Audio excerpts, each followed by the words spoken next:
What is up? Welcome to Spoiler Kings. My name is Tim Kramer. Brian the Grizzly over there. Brandon down there.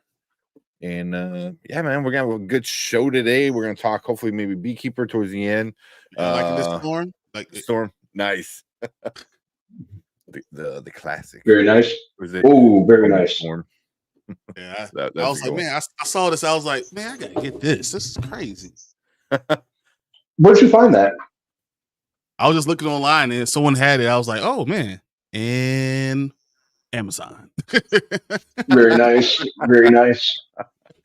You know, even though I'm looking like way ahead into the future, I think like the end of February, I'm gonna do my usual thing of deciding what St. Patrick's Day T-shirt I'm gonna get from TeePublic, since those are where I usually order my St. Patrick's Day shirts. Last year it was the Captain America one or Captain Ireland one.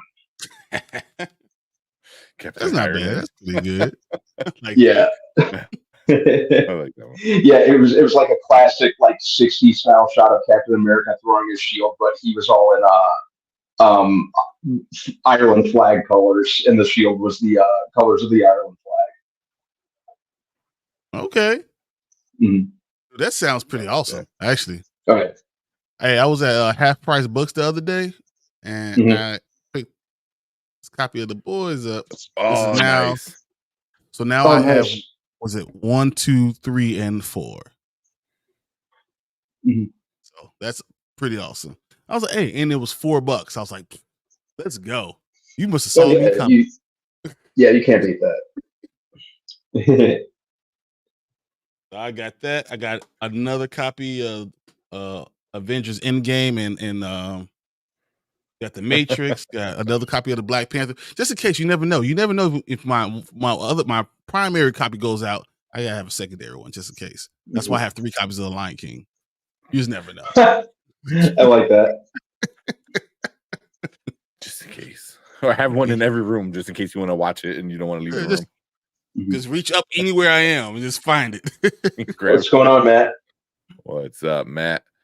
We got Brandon Davis. Brandon. What's up, B? Still don't know who Dude, whoever you are, you're awesome. You're like my new favorite. That's awesome. Mama Bear, hey, Mama Bear. Up? Hey, Mama Bear. Or does that flexing on purpose? He does. Natural. That's nice. It's trust me, it's totally involuntary at this point in time. Isn't that like what's his name? Terry Crews when his pecs move? When they just spontaneously bounce. He's like, why you don't have to put it in front of me? Like they do it under.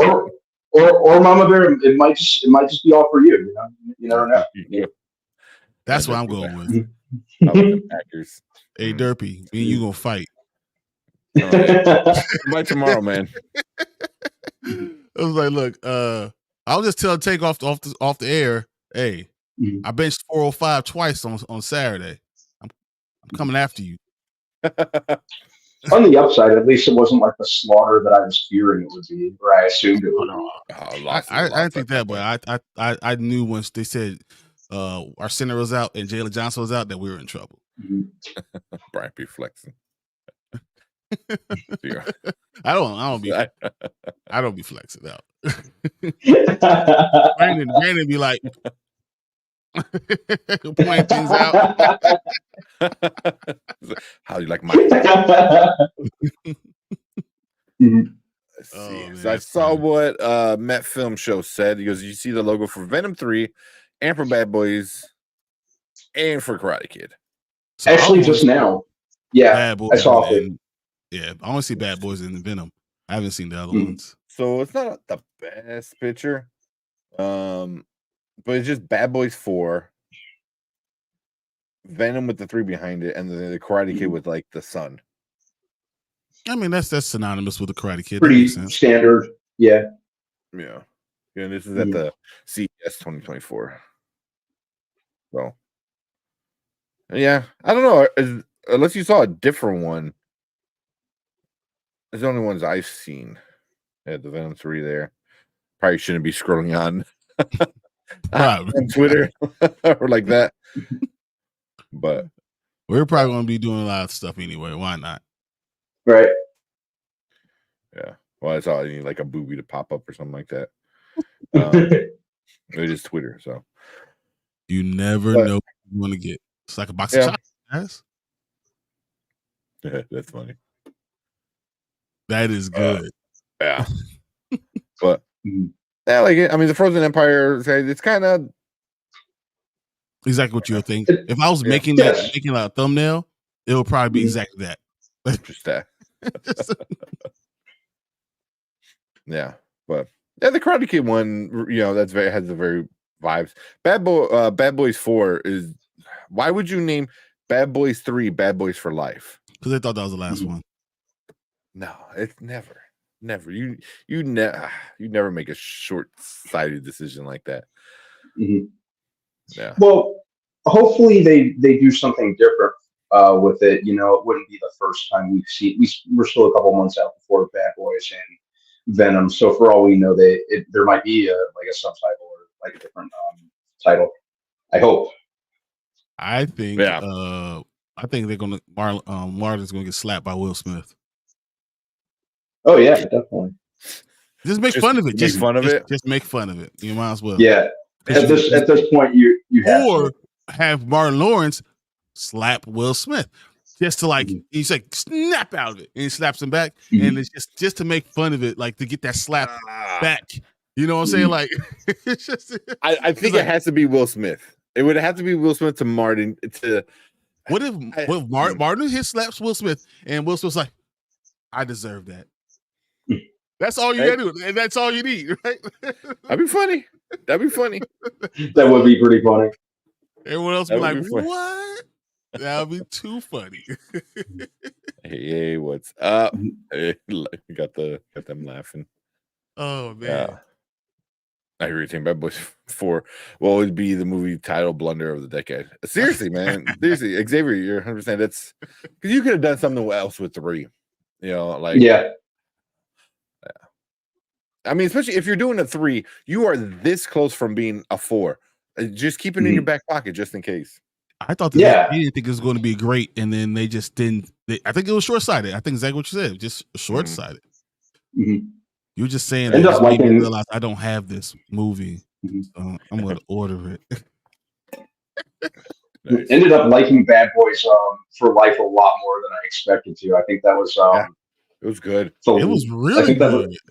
I think that was actually the last movie I saw in 2020 before that, which must not be named, happened. I saw it in the theater with my mom. There you go. Methone got a good one. Bad Boys. I was just going to say Bad Boys Forever. Yeah. You know what? You win. I wish I had something to give. If I had something to give, you will win right now. Kevin Davis is talking about the Jonathan Majors interview. We're gonna actually probably watch it in a little bit. Because I know Brian said he didn't watch the second part, the evening edition of it. The one thing I will say, like I'm totally a Jonathan Majors fan. I'm on his side. It's hard listening to him because we already know he's an actor. Like it's what I'm saying. Like even you can be as sincere as you want to be, but being an actor is hard. It's hard for people to take you seriously. So if I'm thinking it and I'm 100% behind him, I know other people are thinking that. Yeah. The part that he talks about the suicide stuff. The suicide since he was a young child or young boy, I think he said, or something like that, or a young man. That hits. I was like, damn, that's rough, man. So, and it seemed like he seemed pretty genuine about it. Yeah. But yeah, we're gonna watch that in a little bit. Jacoy, snap out of it. Yeah, I'm being real. If they don't name it Bad Boy for Life, I'll be upset. Too cheesy to pass it up. But they already. That's what number 3's called. Instead of 4, it's just FOR for Life. So what they should do is Bad Boys Forever. Forever, yeah. That makes more sense. Yeah. Bad Boys 3, the Devil's Triangle. Devil's Triangle. Bad Boys Forever. Yep, that's how you do it. Bad Boys 2 was the best. Bad Boys 2 was awesome. So good. Bad Boys 2. Actually, all three of Bad them were Boy- really good. Yeah. We really want to talk about it. That was a good trilogy, right? That's a Mhm. really good trilogy. Like they didn't mess up. They didn't do too. It was too stupid. It wasn't too much comedy. It was enough of everything. I mean, and Will Smith got shot.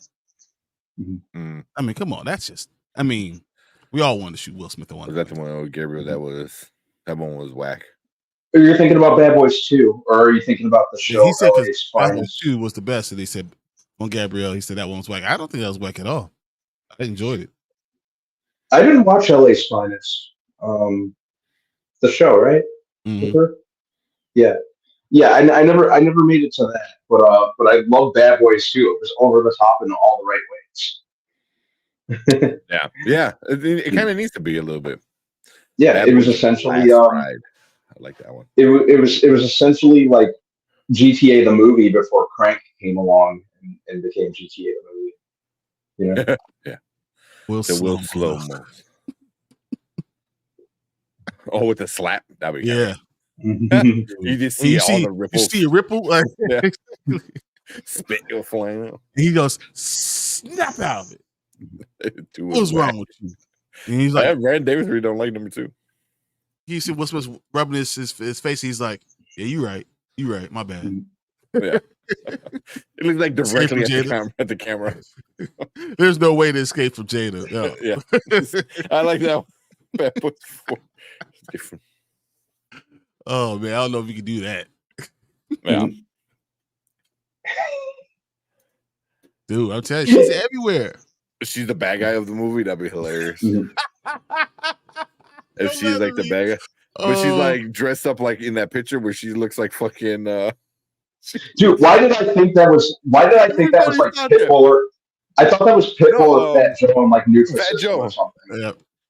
Fat Joe, it was all over Twitter was a couple weeks ago. And people, even I think Anzo, posted something and I'm like, oh shit, Fat Joe lost a bunch of weight. And I looked, I'm like, oh my God. And I saw like low key. You thought Fat Joe too? You do that double take, right? My phone. I'm not even kidding. I was scrolling through my phone. I'm like, oh damn, and then I went into the comments. I was like, oh why? I felt bad. It was the shades and the jacket, man, and obviously the shaved head. I digress. No, that is hilarious. That is great. It was bad. I mean, it is a meme at this point, and it's freaking hilarious. Oh, that is one of the best things ever. I just pulled it up. I feel bad. Don't get me wrong. I know she's alopecia or whatever she's got going on, but no, you say, man, Fat Joe lost a lot of weight, bro. That's what I thought. I mean, I'm legit scrolling really quick, and I'm like, oh shit, that's interesting. Hey, what diet did he use?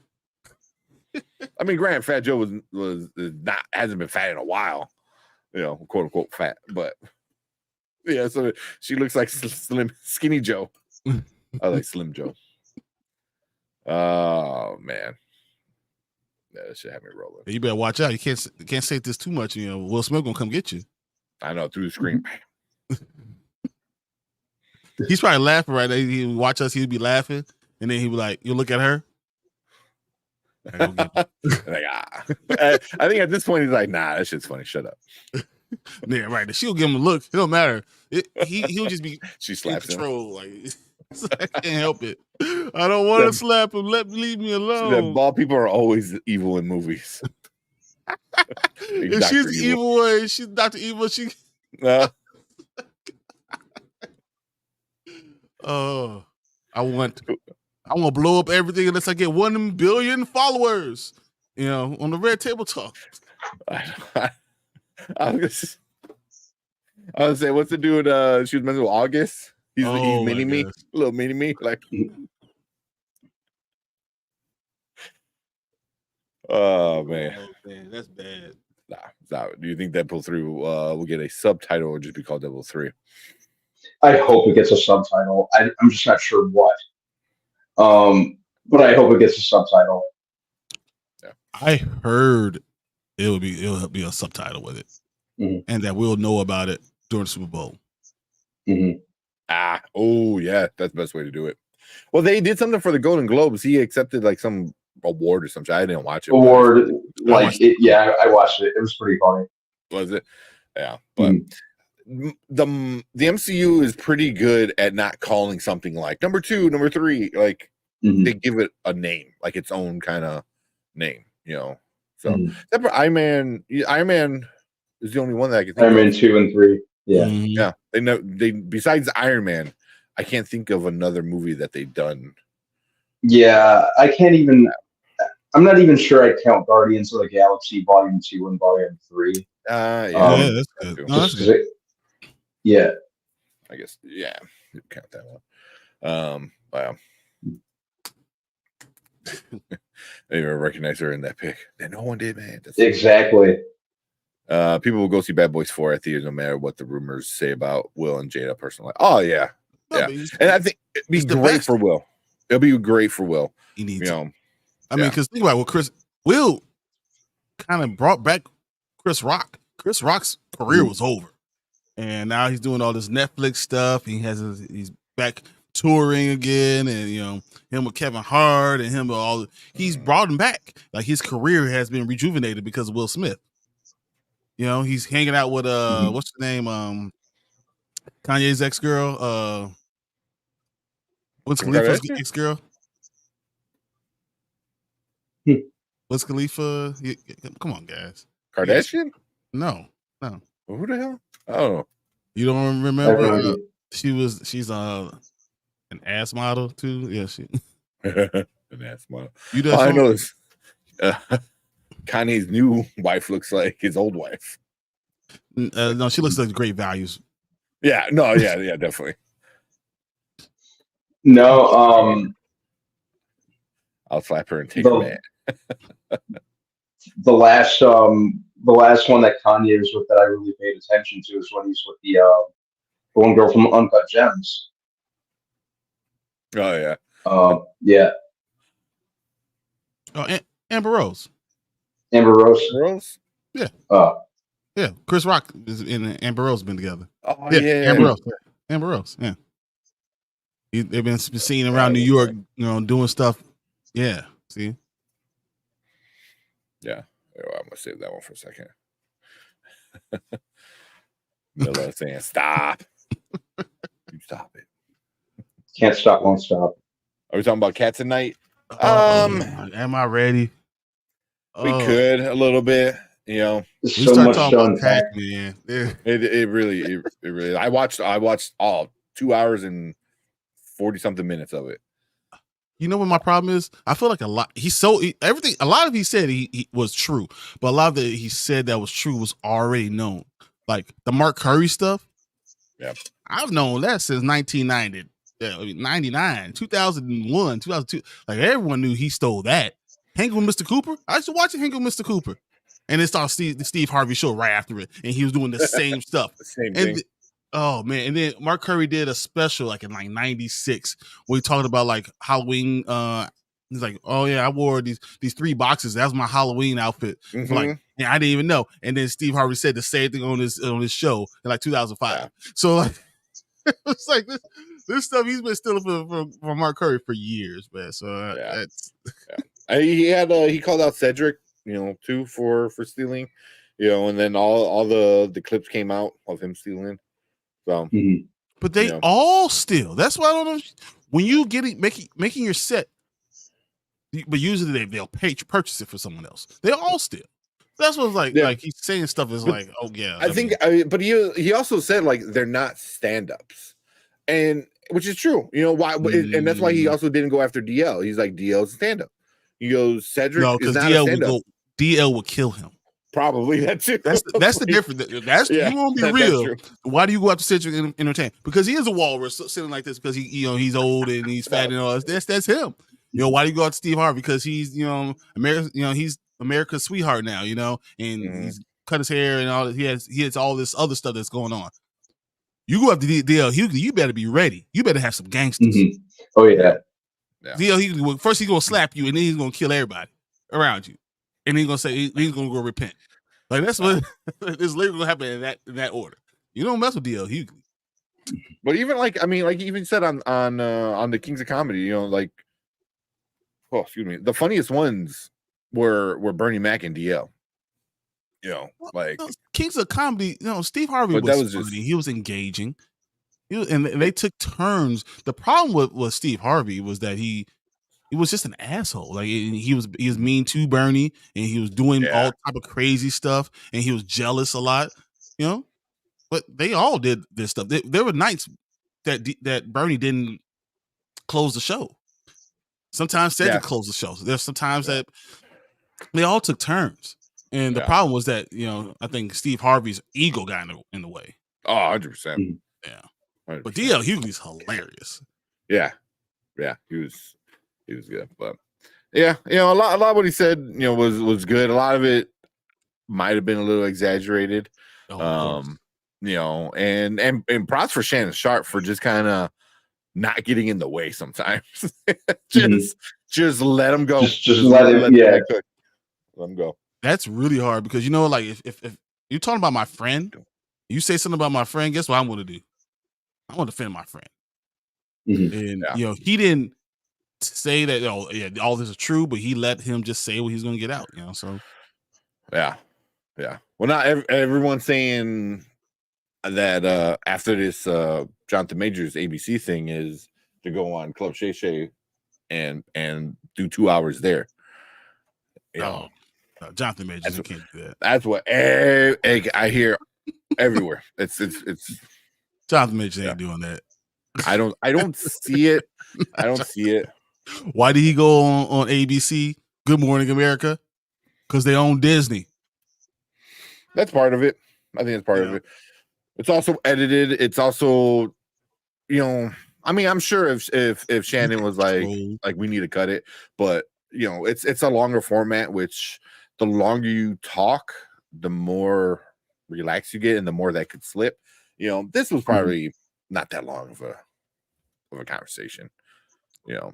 But I think both sides had a willingness, understanding what they want. They both want a lot out of this thing. Hopefully, that if he goes and gets, you know, acquitted on these charges, I'm telling you, I agree with everything always. That's the number one thing that everyone will want. Let him, you know, they did what they need to do, and then he gets acquitted, and then they bring him back. Yeah, that's. I mean, I know the big thing hard was, to happen, but you could just wait and just see what happens. You ain't got to recash crap. You got some time. Yeah, you got some time. I think I never liked May of 2024.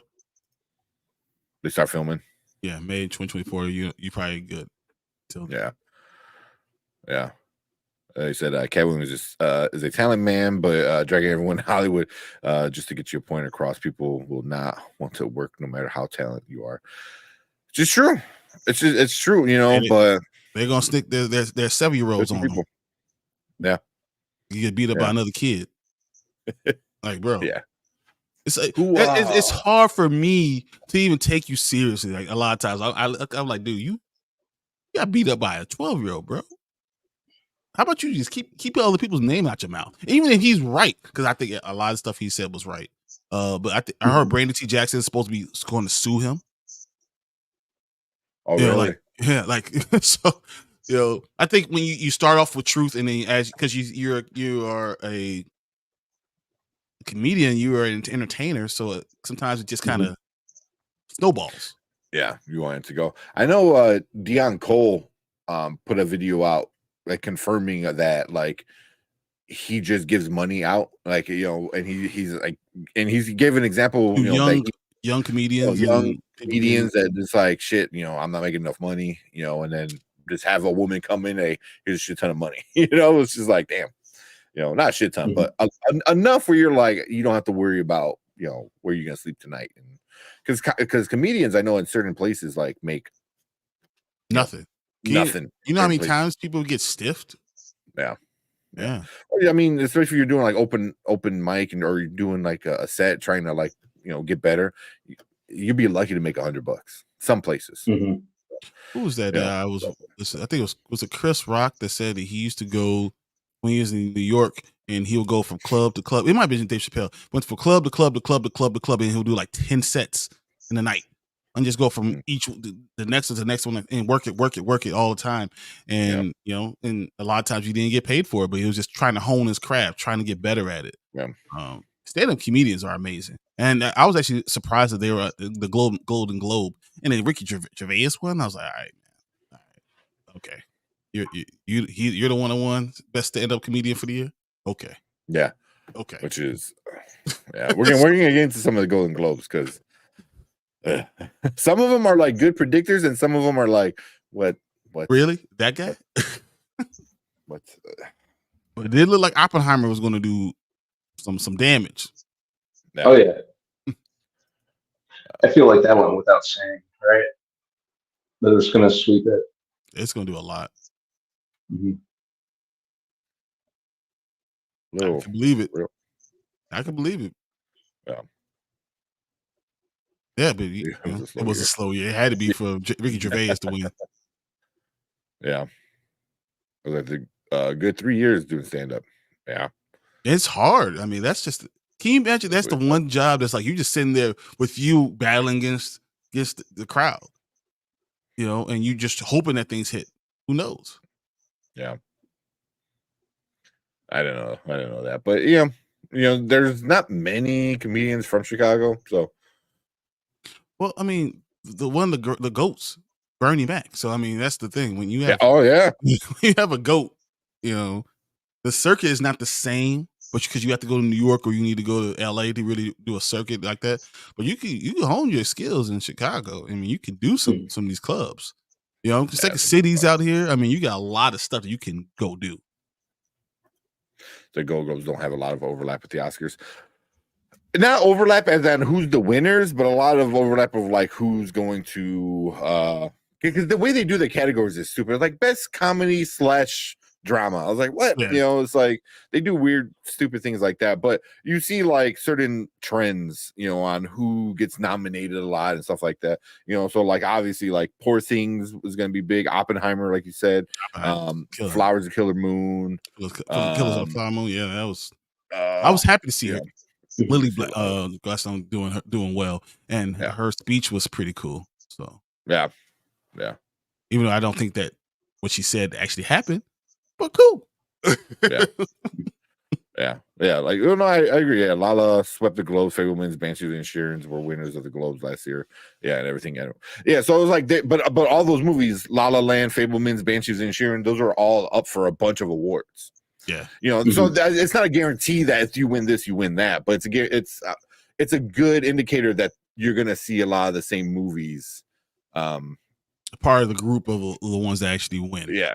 Or they'll be nominated. At least let's nominate it. Yeah. So, and honestly, I kind of can't wait till they announce stuff so we can start doing our Oscar stuff, because like I would not have seen the Fablemans if it wasn't for that. And I really enjoyed it. I wouldn't have seen Banshees of Inisherin, and I really enjoyed that one. And I really like Banshees. I like Banshees of Inisherin a lot more than I like the Fablemans. Yeah. Not that Fablemans wasn't good, but it was just like exactly what I thought Steven Spielberg. yeah, but it was gonna be. Yeah. They had some shocking things though. Does Echo come out at 6 p.m.? I have no idea. I believe it comes out. I have no idea. No. I just assume everything's at midnight. No, it's 9 Eastern. Actually, hold on. Let me. Because it's all right. 5. I think you're right. Just say it on their front screen. I have respect for comedians that couldn't do that stage fright. Yeah, it's crazy. CCA, Guilds, BAFTA are more important. Oh yeah, 100%. The way the Globes have their voting stuff is hopefully it gets better, but for the most part, it's kind of Tuesday, January 9th in USA at 9 p.m. Eastern on Disney Plus. Okay. So yes, no. 9 p.m. Eastern. So 8. Damn. Central. So it's gonna be like like a primetime one. Damn. I was hoping I could watch it at work tomorrow. That sucks. Yeah, it helps sets up front runners. Yeah, that's what it kind of does. You know front runner drama or comedy. No front drama, because it's not all of the stuff. Like, so there's a lot of stuff that's going to be there. They do TV into those things. Yeah, like who is that? Succession took home a lot. Oh, Yeah. and then what was it? We had Beef. I was so glad to see them from Beef. Mhm. And Beef was another one that came out of nowhere. Like, I don't think I had heard too much about it until like a couple of weeks before it came out, and then it just blew my expectations out of the water. Mhm. Mhm. Yeah, that was really, really good. The Ice of Space movie was good. Did you That guys That's see? pretty good word of mouth so far. So, Did you Yeah. guys see Ali Wong and Bill Hader kissing And at the Golden Globes? no, I did no, not. what? Yeah, Really? yeah. I didn't Bill see that. Hader's the friggin' man, though, so good on him. So, but it was so funny. So Ali Wong was kissing Bill Hader, and then like she thanked her ex-husband in her speech, her acceptance speech. It was great. Which is like friggin' savage. Oh, Saltburn, man. Saltburn. I'll probably watch at work tomorrow because I got nothing else to watch. But yeah, that's one I gotta watch. Everyone keeps talking about it. I'm like, okay, I gotta see what's going on. It's weird as fuck. Yeah, very that's weird. what I heard. Very weird. So you said the only thing the Globes are good for are for speeches. Lily being the biggest winner of the night. Yeah, she was big. Yeah, Stuff that she said and everything. That was pretty cool. My light keeps crapping out. I need to get a new power cord. See, gotta see Beef And the bear. and the bear getting love. Yeah. What's up? I should give her a shout out. Yeah, I think give her a shout out because I know it's the first time. Me and Mikali. Yeah, Mikali in the house. Appreciate it. Michelle Yeoh's speeches help build the momentum to beat Kate, who was winning. That what was the name of that movie? It sucked. There's always one movie in the best picture nominations, and I'm like, why? This is fucking trash. What is and Kate people Blanchett? love it. Oh my god, it was the one she's a conductor or whatever. She's a music conductor. What was it called? I don't remember. It was Tar. Yeah, right? Tar. Tar. Yeah, Tar. Tar. There you go, Horror Geek. Yeah, it was. Oh, I did not like it. I did not like it. I told you I watched it. We did a review. I was like, I didn't like any of this crap. This is crap. What's up, Martin? And look, we got. Hey, Martin, and then Martin's other person. There you go. And then we got this one. Exactly. Which one's 9 the and real 9 Martin? aspect said, tell Martin I said hi. It's just fucking funny as shit. Oh, yeah. What are your expectations for Echo? Good. The trailers look pretty awesome. I'm really, really excited. I'm just gonna I plan to just get through it right when I get home from work tomorrow. Yeah. Though the last trailer made me think that these 5 episodes are going to be action packed. Explain a lot. You know, we already understand. You know, her Kingpin and her and how he, you know, basically brought her up and did all those things and how she's, you know, trying to be the queen pin. She wants to be, you know, I think it's time for us to have a queen. I think, and you're going to see a lot of the same things. I don't think she's going to be a good person immediately. She's going to be do a lot of evil stuff first, and then we're going to see a transformation within it. And I have high hopes. Yeah. Trailer looked good.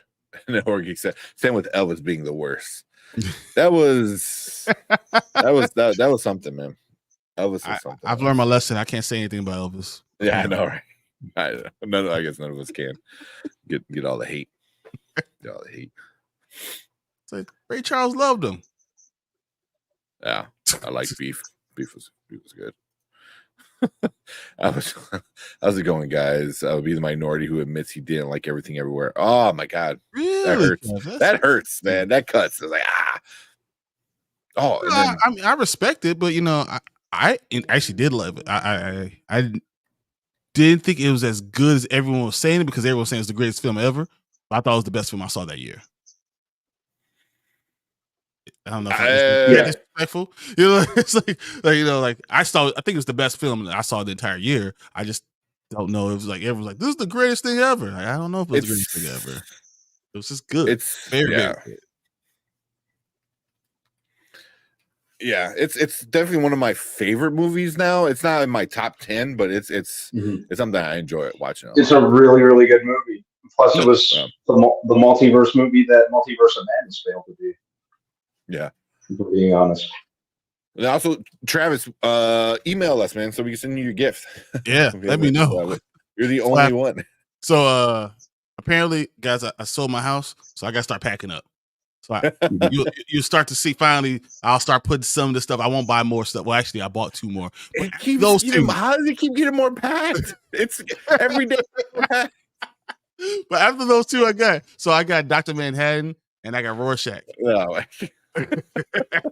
So they once those come in, then I will start thinning this out. Yeah. I still don't know who that is.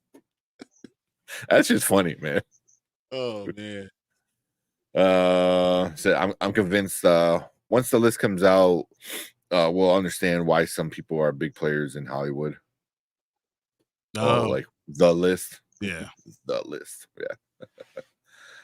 I guarantee Daredevil doesn't come out until the last episode, probably, man. Oh, I'm counting on it. Yeah. Like the last episode. I think it's going to be much later on. I think they do a fight early, and then Daredevil, like he's just like a cameo, like he's just in and out, and that's why Kingpin gets angry, and that's kind of what breaks up their relationship, and then like he's more prominent towards the end, episode 4 or something like that. I like that. Either way, I'm glad it's all coming out all at once, so we don't have to wait like 5 weeks, like to see it. Same. Yeah. And Travis says for best picture winners, the one that have stuck with me are Birdman, Moonlight, and The Green Book. Those are all really good movies. I like Birdman more than I like the other 2. Probably same. Really like Birdman. Yeah, it was. Yeah, that was Michael Keaton. One of his best movies, I think. Like it was really interesting. I like Duplicity. So yeah. Multiplicity. Multiplicity. Yeah. Yeah, he's been saying he's been packing for weeks. Exactly. No. See, that's the thing. He's not lying. To be out though. He has been packing for weeks, but the only thing is he keeps unpacking the new shit that comes in. I have you guys know. I have containers. Like I have 3 containers here and 3 containers over here full of stuff, of Funko Pops and stuff. And I have to be out by like Valentine's Day. So like literally, I have to actually pack up. Yeah. Oh man. Man. All right. So releasing title season. That way, no waiting for if it's good. And if it get out, then if it's not, you just get it out the way. Yeah. Which I like. All right. You guys want to watch the Jonathan Majors thing? Let's watch at least see, whatever I didn't see from Good Morning America. Let's just watch. Yeah, it's like a 17-minute thing. That's a long time for a stream. Yeah. Let's watch the last 10 minutes. The last 10 minutes. There's this Michigan game. It's a blowout. Let's skip it a little bit.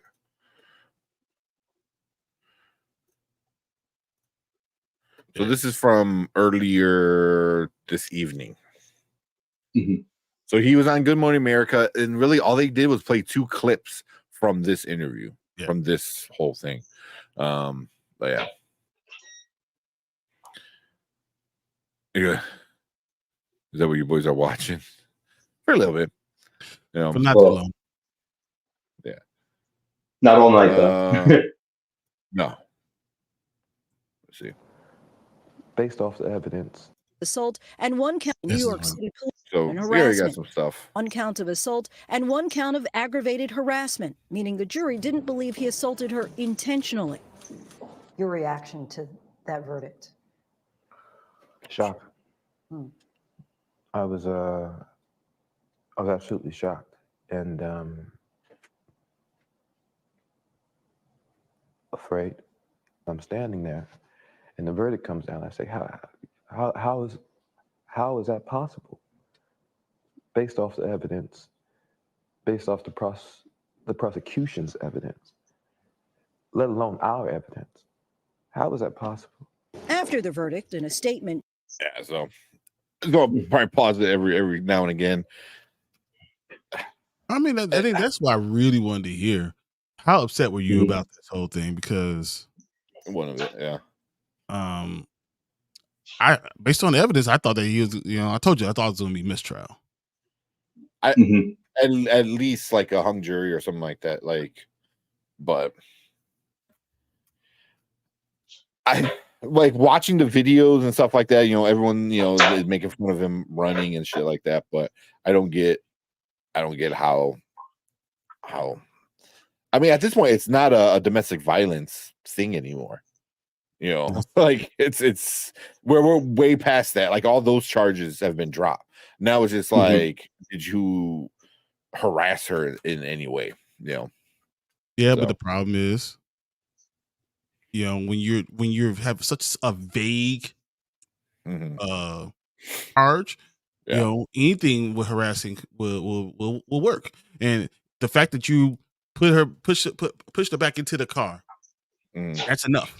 No matter you climbed over, 2 seats for the escalator, come out the other door. Doesn't matter. When you did that, he should just ran. If the only thing we saw was him running and scratches on his face and the cheek and his arms and stuff like that, I guess that would have been okay. But it's so hard when you're in that type of situation because you know something's toxic and not getting out of it. Like it's toxic, but there's something between you guys that's positive, I guess. Yeah. Or not positive, or just something that's exciting. That's what it's more. It's exciting, and you can't get out of it. And you make a bad decision, and you get stuck with this stuff. So yeah. And she asks him. I don't know if she asked him in this one or another one, but ask him about saying. But here, let's. Jabari's attorney wrote in part, "Justice was finally served today, proving that the truth can prevail even in the face of power. Grace did not choose to be in this situation. Grace has been publicly attacked as a result of her courage to testify to the truth, but her unwavering resolve to see this case through to the end was born out of her desire to give other survivors similar courage when justice requires." The prosecution described your relationship with Grace Jabari as tumultuous and abusive. How would you describe that 2-year relationship? I loved Grace. Our relationship was, it was not healthy, and that began to reveal itself over time, but there was no abuse. In court, Jabari claims she Yeah. So I mean that alone, I mean, so overall, just real quick for me, I think is everything he said in this whole 15, 17-minute thing was like pretty good, and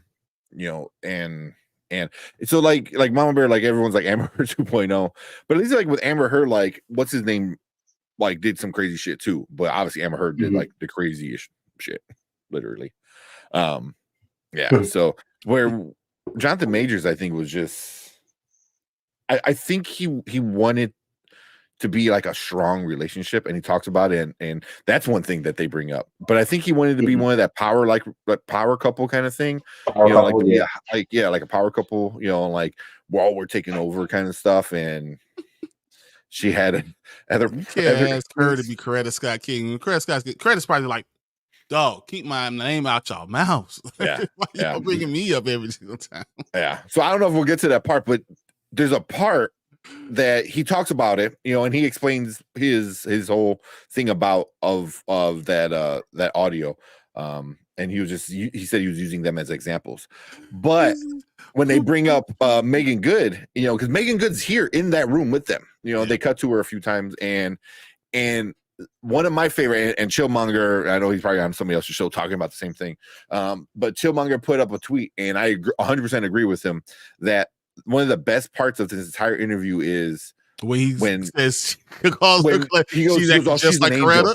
Yeah, she goes, Coretta. She's like just like Coretta, and I was like, bro, that's like one, like a jab at Jabari, you know, and then also like kind of also playing along with the joke, you know what I mean? But like, I'm like, dude, that was like the best answer for me. The best. I was just hoping to find out that it was her that he was texting. That was the message was from. That she was Cleopatra. Oh, that would be great. Yeah, I'm sure I can skip it a little bit. Including a candle. Tell this us is a good one. what happened there. You know, we were in an argument. I was on the other side of the room, away from her, as I think she testified. And by my bedside table, I did a sweep, and I knocked over my candles. I completely lost my temper in that moment and threw it all on the ground. What she also said is that afterwards I wept and cried in the corner and said I was sorry and this. And I was, and I am. The prosecution said you allegedly wrote, "I'm a monster, a horrible man, not capable of love. I'm killing myself soon. I've already put things in motion." Were you suicidal? I've been diagnosed with severe depression, you know, and I'm taking the steps needed to alleviate, you know, some of those symptoms, ideations of removing myself from situations permanently is a thought that I've had, since I was a kid. It all came to a head in March of last. And we talked about this when we were on the panel with Chill and Dre and stuff like that, and it's kind of coming true. Like, is he going to become the face of like male mental health? You know, specifically like Black male mental health kind of stuff. You know, and maybe like try to destigmatize it a little bit. You know, honestly, he has to be acquitted first. Yeah, he has to win his appeal. Yeah. He might have put it in the seed. He's watering the seed, seeing out what goes from it. But if he's acquitted, then yes, that could be his way back to Hollywood. And really could be his way to all the roles that he missed out on. Could be his way to almost all those roles. That's just facts. But this means nothing if he's not acquitted. If he doesn't win his appeal, if he doesn't win his appeal, then it means nothing. You know, but it's a strategic play, and I think it's honest, because I mean, a lot of times people deal with stuff like it. Yeah, domestic violence usually stems from something. You know, this is not like, you know, things that you just bring up dealing with that stuff. I mean, he even talked about when he was you know, when he was all the relationships they said, you know, when he was 21, 22, 23. I'll be honest. Even me, myself, I was an asshole at 21, you know, like, it's just like, because you are young, you're there to make mistakes. You're there to do those things. Not that you're meaning to be that way. You're just not thoughtful of other people. You know, I different mindset, different mentality. Yeah, but me at 38, almost 39, I'm not that same person. So I hate when you bring stuff up for like, oh, that was 10 years ago, and then, oh, you that same person now. No, people grow. That's just what maturity is. So this is it's entrapment almost. Like, you know, you did that once. Yeah, but I mean, I know this dude when he was 21 years old, he was terrible. Look at him. Yeah. So it's sorry if it's like, you know, I don't like the triggering, but if it is like, you know, sorry, but I feel like it is, you know, something kind of important to talk about. You know, I'm a bunch of different levels. So, but yeah, we won't spend too much time on it. Maybe like I said, like 15 minutes. You and then girlfriend Grace Jabari are in the backseat of a chauffeured car. So this is the actual she sees event. A text from another woman. Things seem to spiral from there. Yeah. What happened next? Yeah, the text from another woman. Again, I said at the beginning, you know, I did that. I cop to it. I show her, right? It's in my hand. She grabs it. We scuffle for the phone. I pull the phone back. I receive my injuries. I open the door. I step out. She comes. Then one of the biggest mistakes of my life. I pick her up. I put her back in the car. I'm trying to get rid of her. I'm trying to get away from her. As the video shows, you know, everything calms. We get out. We walk across the street. I escort her across the street. That's what I said. He escorts her. The moment we get across the street, Take off. she grabs me. She goes for the phone. I get free of her and I run. For blocks? Yeah, for blocks. Surveillance video also shows Jabari talking to three. Yeah. So one of the messed up parts is like the DA has something to say about it. It's like, oh, he doesn't want to take responsibility for what happened. And I'm like, seems like he is taking responsibility for being in a bad relationship. Yeah, you know, being a terrible boyfriend. Yeah, that was, yeah. You know, like, you know, there's a part, you know, he's like, he goes, I should have got out earlier. I should not have been in the relationship and stuff like that, which, you know, like I said, in hindsight, yeah, but in the heat of the moment, you know, you think you love somebody, you know, so yeah. It's tough though. I mean, it's rough. It's crazy. This whole thing is crazy. The rest of this videos, it's hard to see. But yeah, my question is, I wish I could talk to DA and ask, so what made you decide to prosecute him and not prosecute her? Let me know. Tell me the truth. Yeah. And then then lie to me and tell me it's not about race. Yeah. So you're talking about the verdict. You're confident you didn't. I have no question. Hey guys, I'll be back in a minute. Okay. What's interesting about the jury's verdict is so nuanced because they're saying you didn't intend to injure her, but the result of your recklessness injured her. Right. Were you reckless?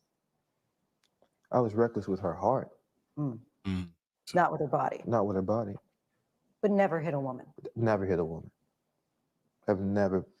My hands have never struck a woman, ever. When the actual testimony came, the driver said, she did everything, meaning Grace. He did nothing, referring to myself. Majors claims Jabari attacked. And that's the thing is like, yeah, he said shit. You know, it was like the only other person there said what he just said. You know what I mean? But since because he is not Native American or not Native, doesn't speak English as a first language and needed a translator, even though he said I don't need a translator, it kind of like oh, he doesn't really know what's going on. Yeah, he's not a reliable source. And though you were an eyewitness saying this is exactly what happened, and what really people should be asking is, once again, why wasn't she prosecuted? What are you looking for? Are you, because if anything, that sounds more like clout chasing. Yeah. And also here, real quick. So Matt Film says, do you still support Majors? I don't know how you feel about it. I mean, nothing really changed too much. That once I started seeing all these videos myself and started getting all the information, you know, I started making a good like story of what happened. And then the trial, I think the trial itself put him out there where he didn't do anything. You know, his ex-girlfriend Jabari says like he was always good, he was always that. You know what I mean? The most damning thing they have against him is that text messages from a year prior. You know what I mean? It wasn't, and he was, but then they even skipped the important part of that is he's mad at her, so he's yelling at her because she came home drunk with a friend at his house. You know, and he's telling her, he goes, listen, I can't be part of this shit. You know, I need to be a great man. You know, I mean, if you want to think it's egotistical, that's one thing, but I get where he's getting at. You know, he maybe could have worded it better, but you know, in the heat of the moment, it's, you know, but he understands. He understands the importance of being a famous Black person, not even an actor, just famous and Black, and he understands the importance of that. because you carry your culture with you everywhere you go. Mm-hmm. Because I think it stems from the original sin of the country of this nation. You know, there's a way you look and you see when you see certain people, and because of that, you are a representative for your entire culture because of this. Like it's a long story. I hate to shorten it that much, but you are a representative for everybody. Mm-hmm. And when you do something negative, it's going to affect multiple people that are coming behind you. That's just what it Yep. is. You know, why Sidney Poitier had to be who he was, the way he was. Like, Mhm. there's just, you cannot be that. And the truth is, you know, he said, though it was egotistical, you know, it's right though. Like Mhm. me, I take personally in two ways. One, you know, as a father with girls, I know how hard I would want to watch out for them because, you know, dealing with men is difficult, you know, and making sure they do, you know, they're treating them right. And you don't never know if someone's really a good person and you're at risk for those things. But then also me, my wife is 5'2". I'm 6'5". I'm 260 pounds. I'm a big dude. If I was in that situation, which I wouldn't be because of my wife, I know I could not couldn't do anything. And no matter what, I'll be looked at as a threat. Now add into the race issue and then being in New York, it's just, there was a no-win situation and he had receipts. He did a lot of stuff correct. And it still turned out this way. And that's scary. It's probably scary for most, you know, black men. That's just what it is. Mm-hmm. You know, and with the DA deciding to come after them, that's why I keep on harping on this whole idea. You didn't prosecute both to protect, because once again, I'm a father with girls. To protect everyone, you prosecute everybody, and you make them separate. You figure out where the chips may lay later. You let the courts figure out, You let like, the courts what's figure going it on. out. Exactly. You let them both go through the court system, but and then when the truth comes out, let it be. You know, that's not what they chose to do. Mm-hmm. Yeah. So also, from what I understand, none of us are from New York, but from what I read on Twitter and other YouTubers and stuff like that, that the police commissioner is not happy with the DA Alvin Bragg, because instead of going after criminals and spending your time and effort on criminals, you're going, and this is not the first big case that he's handling. This is one of a few. So all the money is going towards these publicity kind of stunts rather than handling the crime. You know what I mean? And New York's got a lot of issues with a lot of different things for many years. And if the police commissioner is mad at you, you know, then there's a disconnect. You know what I mean? You're all supposed to be kind of on the same page. I get that. You know what I mean? Whether you like the system or not, you're still part of the system. But now you're throwing this like, oh, I need to look fancy in front of cameras. You're going to start messing up the system, you know, that they all have over there. So, yeah, they kind of. So even like the police chief, like I said, this is from what I understand. I don't know for a fact. I don't live in New York, but it's from what I understand. The police chief is not happy with Alvin Bragg, you know, because he's taking this stuff, Majors cases, over actual criminal cases. You know? Yeah. So it's not the best. So, I mean, just it's another frustrating thing, you know. Yeah. Or watch it a little more. On my, I guess my chief. He's talking about his injuries. From pressure, you know. You chose not to take the witness stand. Why? Yes, ma'am. The driver. You felt that was compelling enough. He had said enough. Well, not just the driver. You know, she was doing everything, he was doing nothing. Well, that's what I was going to say. Mr. Majors, did you see the injuries on her? No, I didn't. Clinical experts, the detectives I spoke to, all who testified before I did. But after all of that, what was I going to add? Jonathan, how do you feel during the trial? An audio recording. That's a big thing. So now they can get to the audio thing, which that's a whole big thing in the court. Yeah. But that's the thing too. You know, I kind of wish I don't know. I mean, it doesn't matter. I mean, also, there's a big idea of the case is over. So why he was so quiet for so long is because anything he says can be used against him is kind of out the window, because the court it's over already. So anything he says in this, it's not going to affect the trial. Yeah. So yeah. So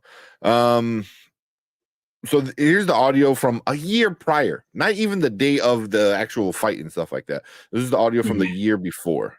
Recording was presented in court by the prosecution of Jonathan Majors and Grace Jabari during an argument. How dare you come home drunk and disturb the peace of our house? Coretta Scott King. You know who that is? That's Martin Luther King's wife. Michelle Obama. Barack Obama's wife. My temper, my shit, my trauma, blah, all that said, right? And I'm not saying I'm a great man. A great man.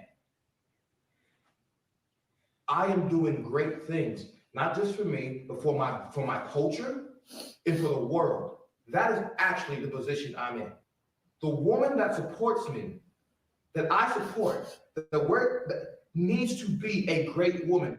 There are some who question, especially in the Black community, as you're probably well aware, that people were saying, well, why was he telling this woman to be like Coretta Scott King and Michelle Obama? Give us like the context of the conversation.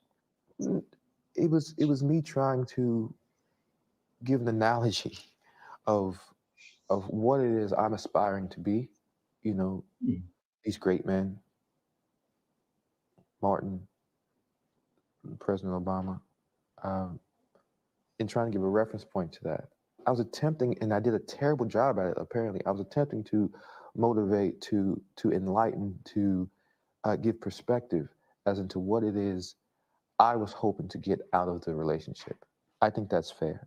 In her closing argument, your attorney said that your greatest fear of being a Black man in America calling 911 came true, suggesting that race was a part of this. Do you feel that race is a part of this?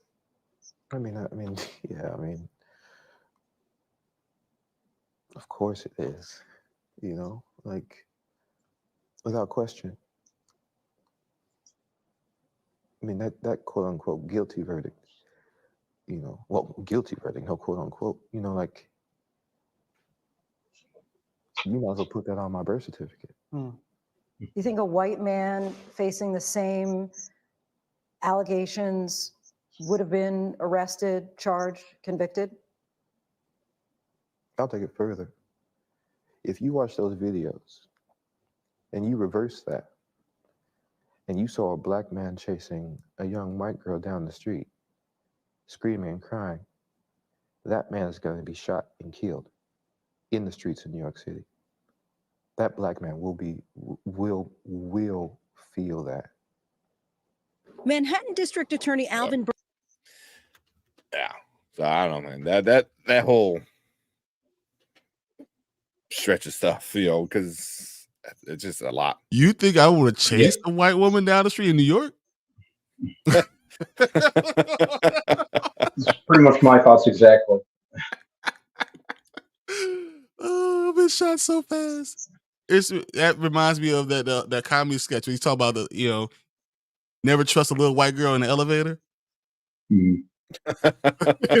Just like you just don't you run away. You run the opposite way. I wish that we got more eyes on this stuff.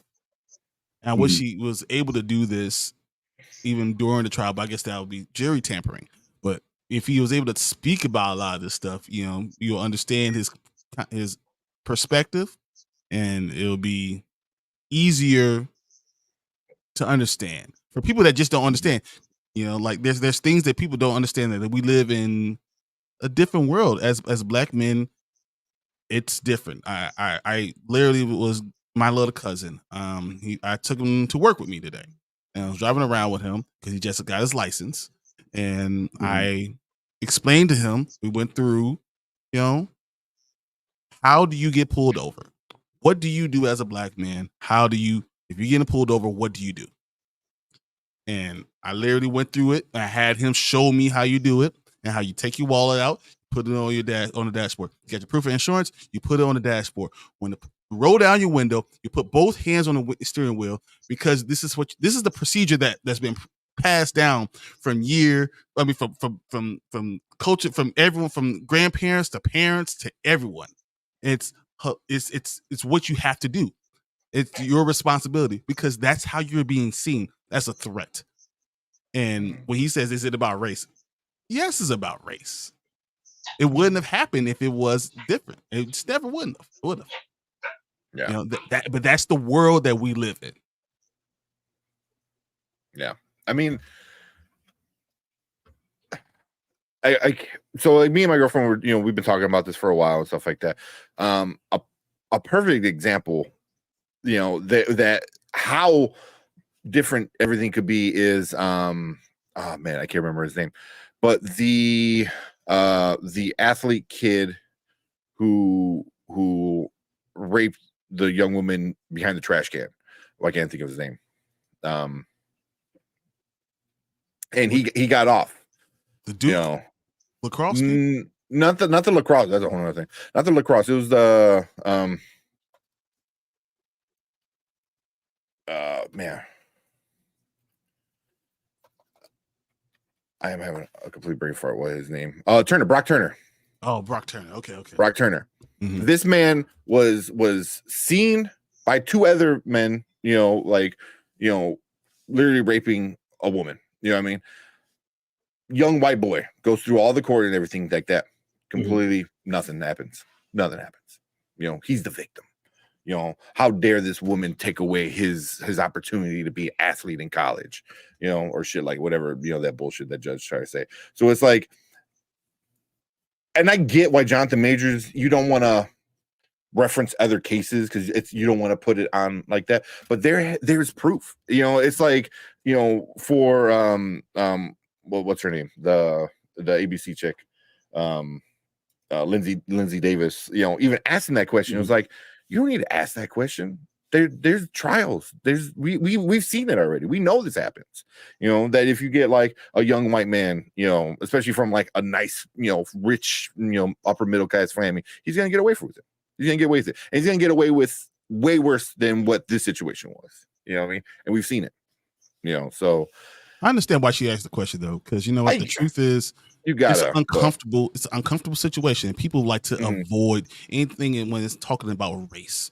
You want to avoid it at all costs, and that's probably the wrong thing to do. You want to make sure that you're able to talk about it, that you're free to talk about it, because it's a conversation that needs to be had all the time.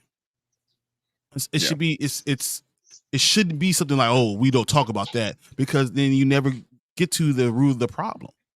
You never get there if you're afraid to speak on it. And I don't want like harping on it. I don't believe that you should blame that on for all your things because you have personal responsibility. But there are cases when this is true, and you should be free and willing to speak about it, because this is the world. It's just what it is. That's how this world is. That's how the system is set up. It's just what it is. This is facts. Yeah. Then we got Danny. What's up, Danny? Road to Wisdom is his channel. He said he should have done this video on a different show not associated with Disney. Yeah, I can see that. Also, I think I'm part of this whole conspiracy. I know Dre Mac is said it, where this might be part of the contract, the plan to bring him back, and him not really leaving. Like, cool, because I know he goes, did Disney make a mistake by firing him? Ultimately, yes, but also I get why they have to, man. You got to make the normies who don't know about shit, all they see is man guilty for domestic violence case. No. Black man guilty. You see how Jabari looks now. She tried to change her hair and look ethnic again, but that's what it was. Like, you saw a white woman, black man, him found guilty of domestic violence. And that's what they ran. Yeah. So and that's what all the articles, all the Rolling Stone bullshit, all that stuff. So they have to do it because ultimately they're a business. They're not people. I don't, Kevin Feige be like, I got your back. I don't know. I mean, I wish he would. You actually say something, but no one's coming out for him, which I, also I kind of get, but I some people need to like have more of a backbone and kind of stand up for what's right, especially in Hollywood. You know what I mean? That's like let brand man nap. Yeah. So it's kind of sucky, with stuff like that. But ultimately, like that might be part of the plan. Where we're like, cool, we got to do this because we got to do it because we got to make the shareholders happy and all the other BS. But listen, we're gonna bring you on here. We're gonna put you in front of a black woman. On top of that, we're gonna have you say your piece and stuff like that. And I think they did a pretty good job at him telling the truth. His truth and stuff like that. So, yeah. No, yeah. He goes, Brian, he goes, man, y'all won't chase Margot for a selfie pic in that Barbie attire. I don't believe you. I wouldn't chase nobody. No. You see, there's three things that'll happen. One, you see a big black guy running in one direction, you better run with him. Because something's really, really scary going in the opposite direction, right? So it's probably coming after you. So you probably, you see a group of 4 black people running, everyone should just turn and run. That's the first thing that happens. Second thing, if I'm running after a woman, it don't matter if black, white, or anything, I'm in trouble. All right. Yeah. Now, third, if it's a white woman, that's what Jonathan Majors said, I'm gonna get shot. So like that's just 3 scenarios how that's gonna work. Yeah. Long story. Simply put, no, we would not run. We want to live. So we want to live. You should have taken the stand. I don't know. I don't know if I agree. I was watching Showmonger. He was talking about that. He's like, if you take the stand, he could say something, and then the DA is like, oh, well, we have this ex-girlfriend from 20 years ago, and where nothing means nothing, but she's like, yes, he depending was on abusive. how prepped is he? How prepped is he? So, He said, and you don't bring up anything that's old. You don't bring anything. You stick to the facts of the case. They ask you a question. You said, well, that has no bearing on this case. I'm not going to be put in that situation. There's no bearing on this. You have to really stick to the facts. Yeah. Which is, but I think him not taking the stand, for me, I think it was probably the best case. You know what I mean? If the only other witness, third party witness, his word didn't matter. Some of the cops, stuff didn't matter. It's like, okay, well, obviously facts don't matter. So why am I going to go up there and say anything else? You know what I mean? Because they already passed a point where what people are saying and all of these things were experts, cops, the only other person that was there with them, none of that matters. Then what's the point? You already made your verdict no matter what. Yeah, you're convicted. But that's what happened. He got convicted of the public opinion. The court of public opinion. Once that happened, the looks just didn't look good, and this is where we are. And I'm glad we're talking about it and bring light to it. But I also don't love it because it's a reminder. It's a reminder of how things are. Yeah. Mama Bear said she's catching, be running. Here, so this is the last little bit I want to play is him talking about like actual Megan Good. Thanks. Throughout the trial, Major's girlfriend, actress Megan Good, was right by his side. She was also present for our conversation. You've mentioned Megan a few times. Yeah. We've seen her right by your side, going in and out of court throughout the whole trial. Yeah. How would you describe your relationship?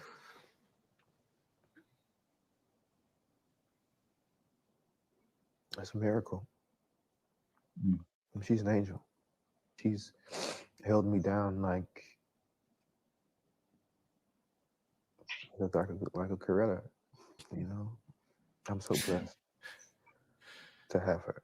The relationship is still fresh, but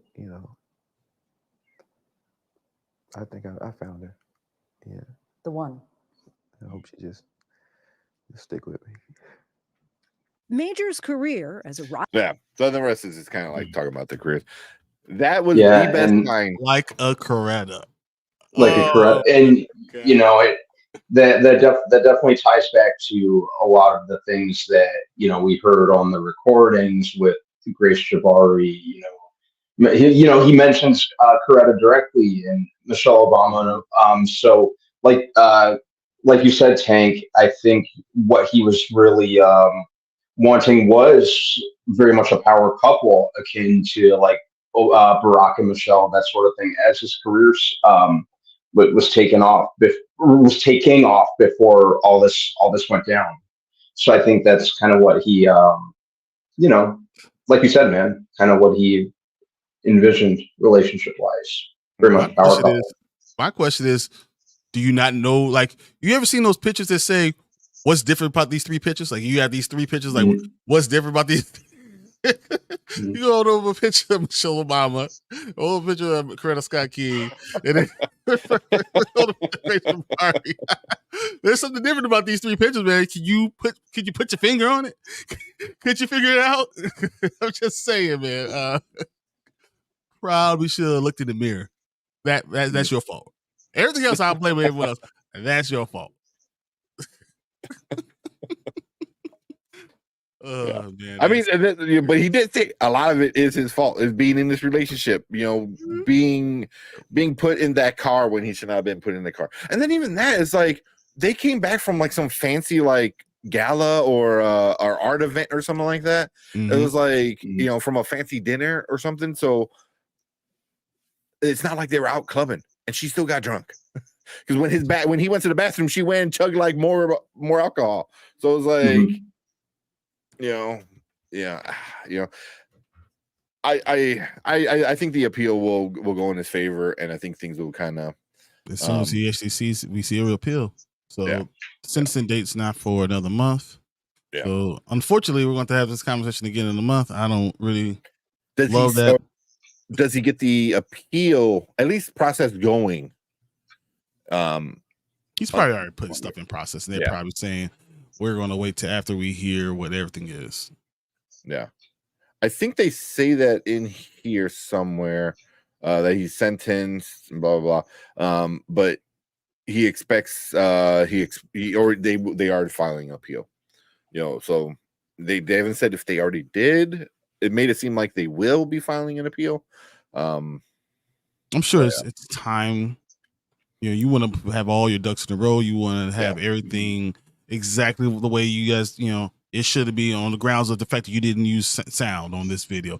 On the grounds of the fact that you didn't you need to go through every single thing exactly how it is and how it should be thrown out just because the police officer was fishing. Like it's so many things that you have to go through. So and you have to go through other court cases that give examples when you're doing the appeal. So I'm just, I'm thinking it's going to take some time.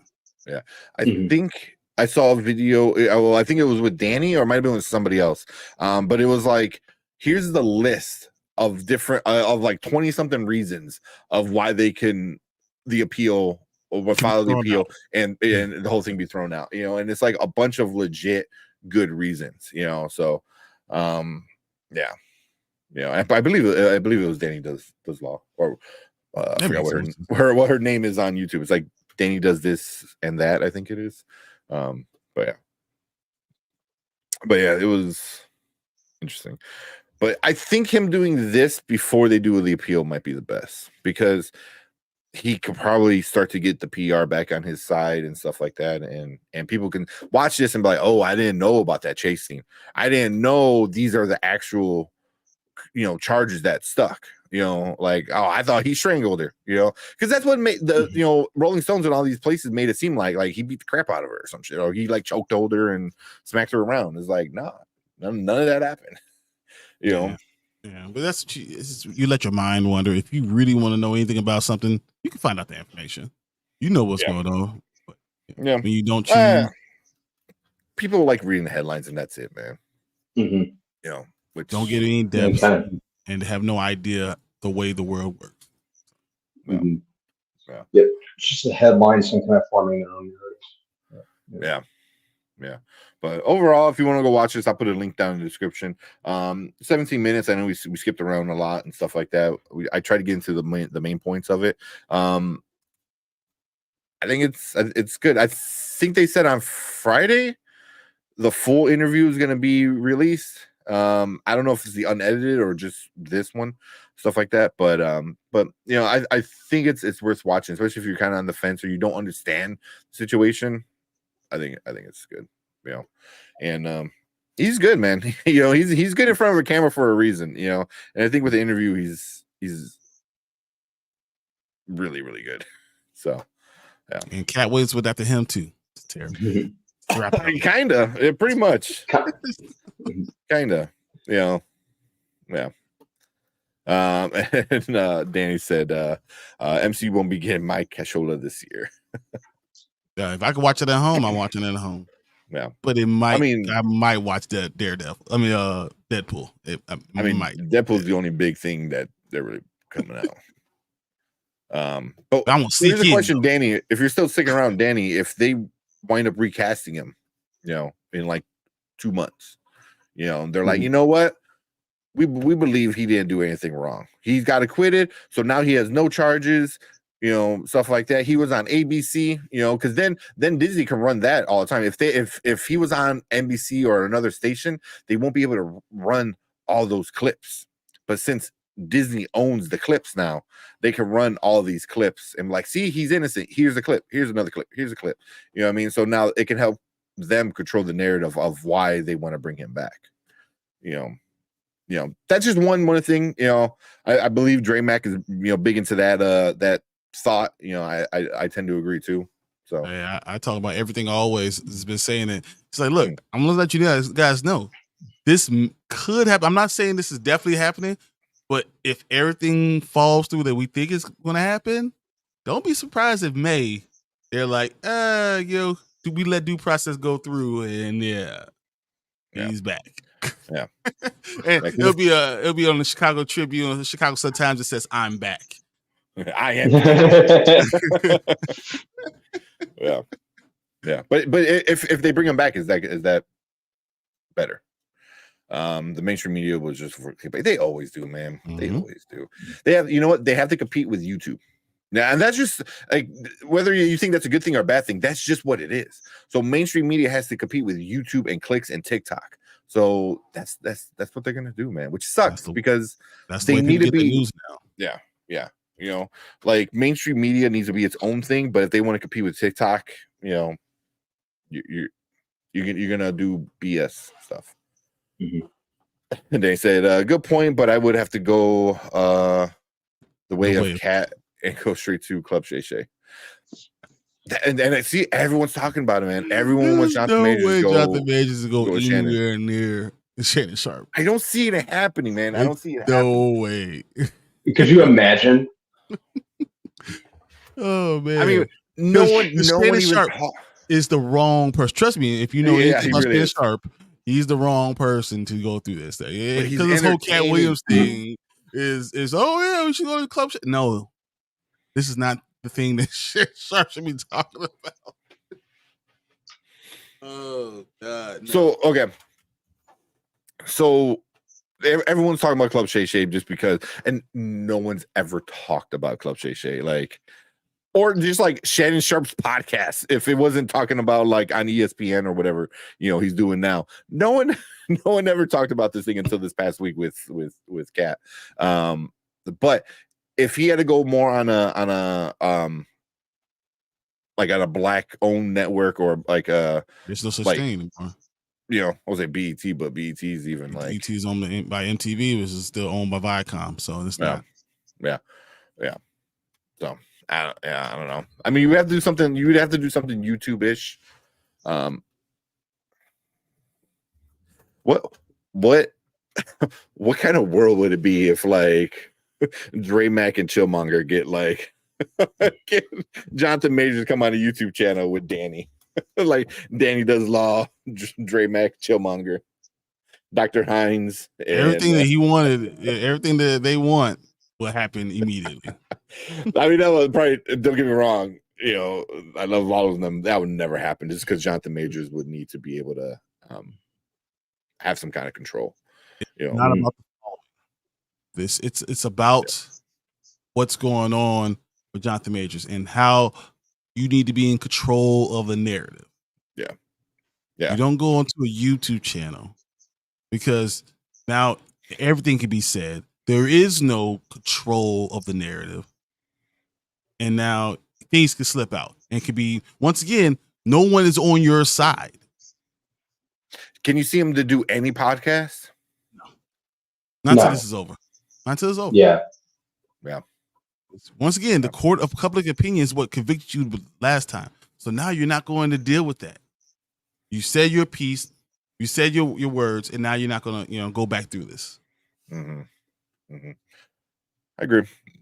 I mean, I was just asking questions, but I do agree with you. I think him doing this is great, and then the next thing we hear from him is going to be, charges drop after appeal. And then after that, hope so. Yeah, you can stay away, and then you might not want to say anything because you have a chance to get back to Marvel, and then you just keep your mouth shut and say, "All right, I survived this," and get out. Yeah, that's why it will let him say anything. Mm-hmm. Which is what his job good, is. But he's good at. Hey, don't get me wrong. Shannon Sharpe is good at what he does. Very, very good. But no, I wouldn't do that. You can't control the narrative. Then. Yeah. They said that's not true. I think Tank.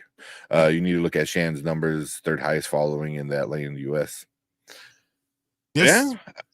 That's very true. I mean, don't get me wrong. I mean, right now, Shannon Sharpe is on top of the world, and not just because of that one podcast. I mean, everything he's doing in sports, sports talk and ESPN. He's got like 3 shows. Don't he? Has who else he's doing another sports show with? He does this stuff with Chad Johnson and okay. I don't think I know it was another football player. I remember who. But I mean, right now, him leaving Skip is the best decision he's ever made in his entire life. Because he's on top of the world, But third highest following in if it comes to like podcasts or which I guess I don't need him going on that. I don't need him going on the Travis Kelce thing. I don't need him doing any of that stuff. Yeah. Court of opinion is what he needs to revive his career after he wins his appeal. Yeah. Because then then you have to be very measured. Yeah. Yep. He needs to show he does it with Gilbert Arenas on NBA. Yeah. Shannon Sharpe is one of my favorites. I mean, how many songs? So before we were Spoiler Kings, me and Brian did another show with something else, and like our intro songs. How many intro songs were like of Shannon Sharpe? Like Shannon Sharpe is great. I mean, I love watching him with football. He's definitely one of my idols. At tight end. And then when he just became this like, he's not great. Tight end. He was a receiver. They become receiver. Yeah. He's great though. He is great. Yeah. So, but cool. Like I said, I'll put the link down below if you do want to watch the whole thing. But I think Friday it's gonna be on Hulu. It's on ABC. All that stuff. So interesting stuff. It's gonna be a while before this is over. So. Yeah, that's why I say you have more time to talk about this stuff. I think it's going to continue to come up. So we'll just see what happens later and go from there. Yeah, we'll see. Yeah. It's a great show. The old man's getting sleepy. Catch y'all next time. All right. Dan. Also, go check out Road to Wisdom. That's Danny's channel. He's always doing something with Anzo with Chaos Central. OOC. Bigger Ford Entertainment. Big Ford Entertainment. Yeah. He does things. He does it. The question 3.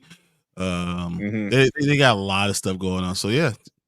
So make sure you go check them out if you like all that comic stuff and everything like that. Go check out. They have a lot of about things that happen in society. They talk about a lot of different things. So I always appreciate that. Get a Yep. lot of good information and got different opinions. Read. So cool. Yeah, thanks for stopping by, Danny. Appreciate it as always, man. But cool. All I have for the Jonathan Majors, I know we're gonna spend a little bit of time with that. We were gonna do the Beekeeper, but I know Brandman didn't see it yet. Yeah, none of the theaters around me were showing it. Yeah, So good. So I gotta wait until it's yeah. it's really good. Just let me just talk about it for a second. All right, I'm not gonna give you any spoilers. Yes, exactly.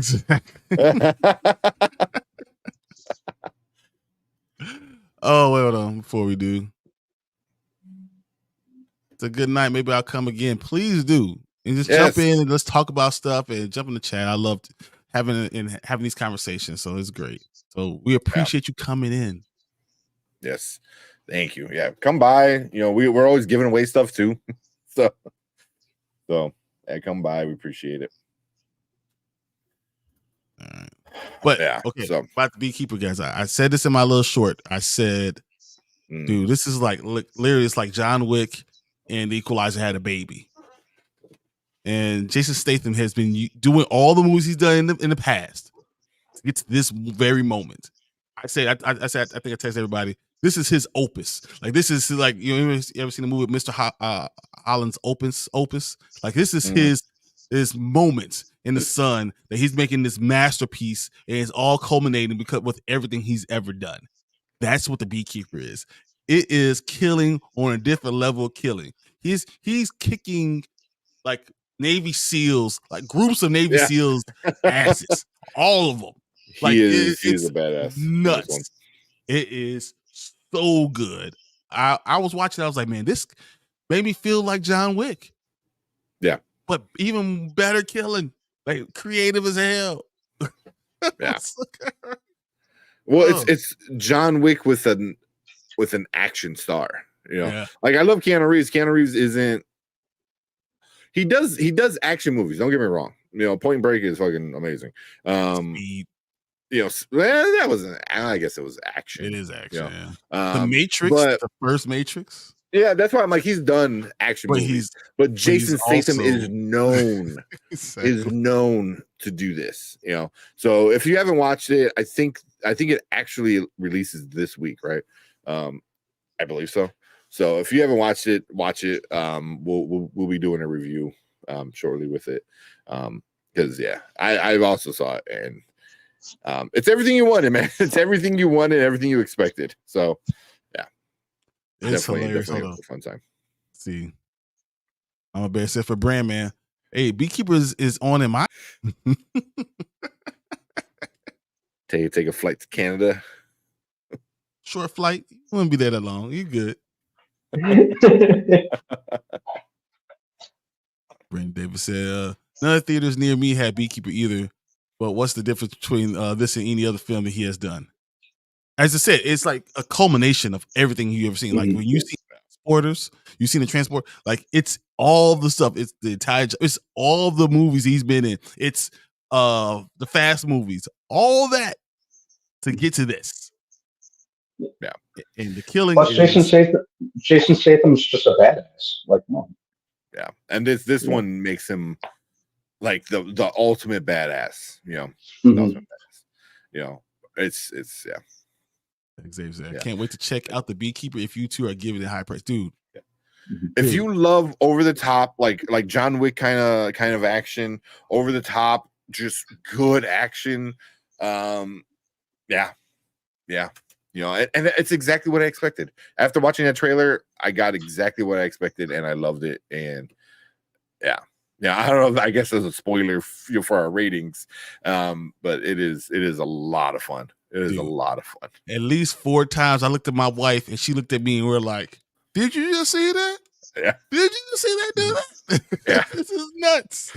How fast that man can disassemble a gun, any gun."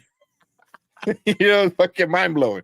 But man. I mean, and it's, you know, and one thing I was worried about is how long it was going to take to get started, and it gives you what you need, and then it goes. and then it don't stop. But I was sad. Oh I yeah. was like, come Oh on, yeah. Yeah. So Yeah. bye, Miss Parker. I was like, It's I wasn't ready. so It was good. It was good. Definitely check it out. Definitely check it out. Well, we don't give too many spoilers, Brian. Hey, no, that's in the it's in the trailer. What's in it? Okay. Yes.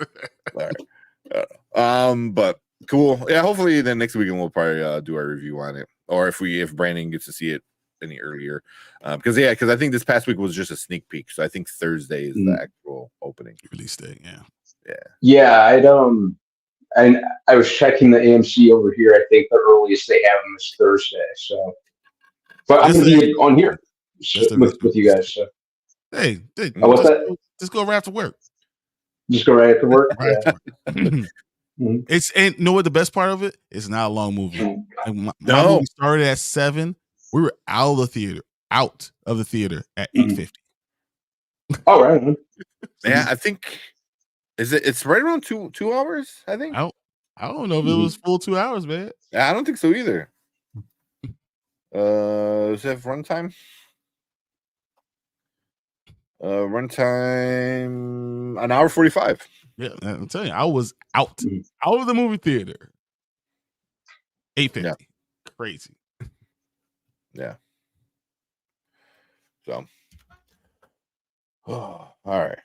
You want to talk about these Golden Globes, and then I don't think there's no other trailers that came out there. I haven't seen. Yeah, I don't think there's any new ones, right? Yeah. No. Let me double check real quick before we get into the Golden Globes. Everyone's talking about Jonathan Majors or Echo. That's what everyone's talking about. Hey, that last Echo trailer was great, man. I really man. Yeah. And it just gave you more a backstory for what's going on with Kingpin. So I thought that was really cool. And that's why I have high hopes for this. I think it looks absolutely awesome. Brandon's saying Lisa Frankenstein. Frankenstein. Yeah. Yeah. I'm looking at it right now. We check that one out. That was I think Diablo Cody wrote it and Robin Williams' daughter directed it. Oh shit, really? Yeah, Zelda Williams directed it. Huh. And Diablo Cody, who I can handle in small doses, wrote it. There it is. There's Lisa Frankenstein. We could Catherine Newton is playing the main character, is playing the lead. Yeah. It looks very 80s. Yeah. Yeah, it has a throwback vibe to it for sure. Yeah, definitely a throwback vibe to it. Trying to see. I think that's really about it. We already saw the Boys season 4 trailer, right? Yeah. They were making it seem like it was going to be out like early this year when we got until June. Yeah. Sneaky.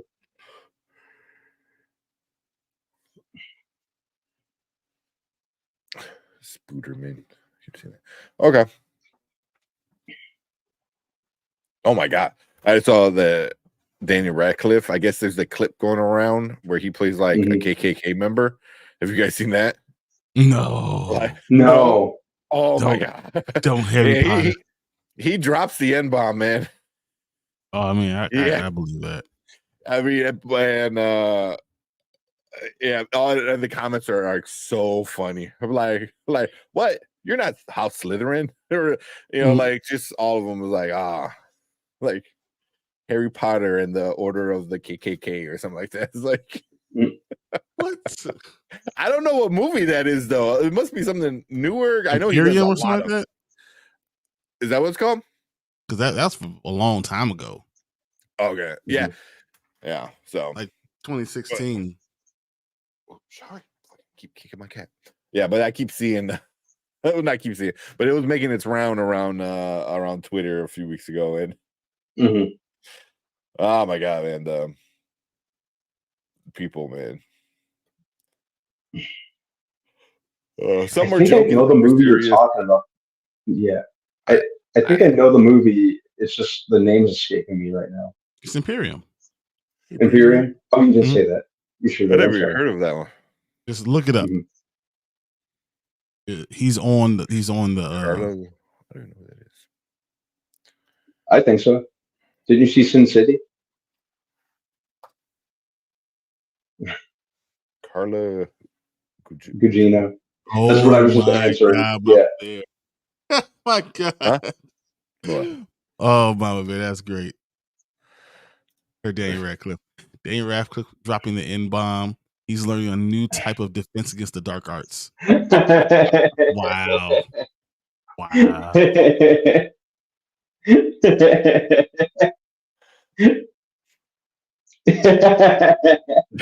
That's funny. You made Brandon laugh. Oh That's my funny. god. You're the original Silk Spectre in the Watchmen. Mhm. So she is. Oh yeah, she is. Oh shit. Yeah. Yeah. She was the original Silk Spectre. She was Lucille in Sin City, Mhm. which was awesome for obvious reasons. She was Fall of House of Usher. Yeah. So she's been acting for a while. And she's been around for a while. Yeah. Said Brandon's That made my night. That's awesome. You're talking about the book of Clarence. He's talking about the book of Clarence. That comes out this month. Friday. Yeah. Friday. This Friday? Comes out this Friday. Mhm. Oh The damn. book of Clarence comes out this Friday. Damn. So I'm kind of glad I saw Beekeeper then. Yep, exactly. Because I'm definitely seeing the book of Clarence. Oh my god. Yeah, because I was like, if nothing came out, I would have probably seen Beekeeper again. But yeah, I would. I kind of want to see the Book of Clarence because that looks really interesting. Kid Cudi's doing the music. I will go see it. Is he? Yeah, he has a hand in the music. Oh, So yeah. That's enough to that's enough to warrant me getting a ticket. And his new album comes out Friday. So you were saying that. I thought it already came out. But okay. Oh, this Friday. Oh, okay. Yeah. Let's see. Remember that she was supposed to be Snyder's Catwoman. Ooh, that would have been interesting, actually. Yeah, it would have. I can see her as Catwoman. You know, but like her and Bruce already have a relationship kind of going. I'd say they pretty much have to. If, you know, we were talking about a Bruce Wayne who's like been around the block, been doing this for 20 years, so and very much established. And his rogues gallery was established. So yeah, I'd say she'd have to be around the same age. I know that she's like roughly around the same age as Ben Affleck, or in that same age range. I looked at. I think she was 52. 52. Yeah. Mm-hmm. Yeah, which is not old anymore. Yeah. Yeah, she would have been able to pull that off. I could have seen her as Catwoman. Yeah, absolutely. That would have been good. Yeah. A noir type. I would like that. Concrete Utopia, I think it came out already, but it reminds me of when Sorry, I had an Ryan alarm talks go about off. Godzilla Cops called. Concrete Utopia. I think it came out already. I gotta check that one out. If it's like -1. That sounds awesome. Okay. Got me. It says after a massive earthquake, only one apartment building is left standing in Seoul, South Korea. Outsiders flock to whatever apartments, but residents can't cope with the increasing numbers. Interesting. It's on HBO Max. I'm actually looking at this trailer right now. It came about 5 months ago. Yeah, it dropped November, the end of, like right around Thanksgiving. So All right. You guys want to watch this trailer real quick, and then we'll talk about some of the winners, Golden Globes, and then we'll call it a night. Sounds good to me. Yeah. All right. What we at? Cool. All right. Welcome to the Spoiler Kings. My name is St. Kramer, Brandman Brandon, Brian the Grizzly, and we are going to check out a new trailer that came out about a week ago. Or no, longer. Holy crap. Lisa Frankenstein.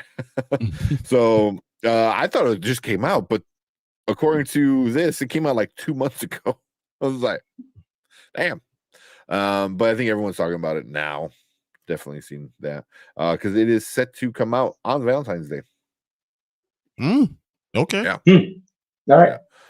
So let's check it out, and then we'll talk about it. There. You know, you guys can hear it, all right? If I unmute it. I was like, no. Wait. Okay. I'm gonna let you guys talk about what you think of it. I'll tell you after that.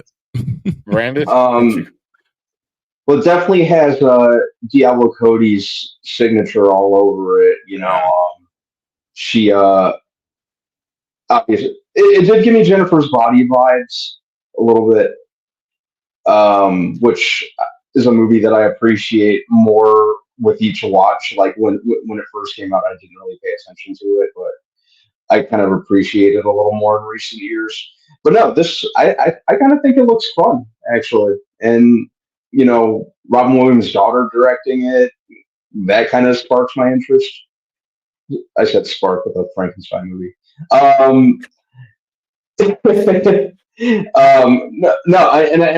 really like Catherine Newton as an actress. So it looks like a fun kind of guilty pleasure type watch. It kind of gave me Heather's vibes from the trailer too, a little bit. So yeah, and you know, it seems like something kind of original. I guess Frankenstein movies, between this and Poor Things, Frankenstein movies are in fashion at the moment. So I'll watch a little retro style spin on Frankenstein. So definitely looks entertaining at the absolute least. You go next, Tank, because yeah, I think I'm gonna be an unpopular opinion. So yeah, it looks goofy. You know, it looks goofy. You know, yeah, like I said, very, very, you know, Diablo Cody kind of looks on it.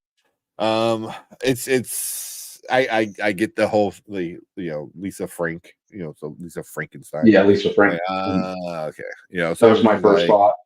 Yeah, you know, especially in the time frame, you know, it looks like I don't know. I might not rush out to see it. It looks a little goofy, but I don't think it's made for somebody like me. Yeah, I would say that from the bat. You know, so I think it has an audience. I'm not it, which is fine. Like I don't get mad at shit like that, but might wait until it's on Peacock or something, huh? Yeah, and then maybe check it out. Yeah, okay, kind of whatever. All right. So, just be honest, I am not the hugest Catherine Newton fan. You know, I'm not. You know, for me, it's like freaky. You know, and all the killing. Now she's doing all these things where she's killing everybody and all this stuff. I wouldn't watch this if you guys paid me and then tied me to a chair. Like you already gave me the money, tied me to the chair. I still will fall asleep on it on purpose. There's no way. It's just when you say it's not for me, there's in the demographic. I'm like the one spot in the demographic that they're not even trying to get to because there's no way in the hell. This is Brian. You're out of the circle. So I'm not mad at it, but there's no way for me that I want to watch that. You know, Catherine Newton lost me. You know, I thought she was annoying and Supernatural, and then when the cast her in MCU, I wasn't happy about that. And then now this, and then I didn't like her in Freaky, and then this is just it's definitely not my cup of tea.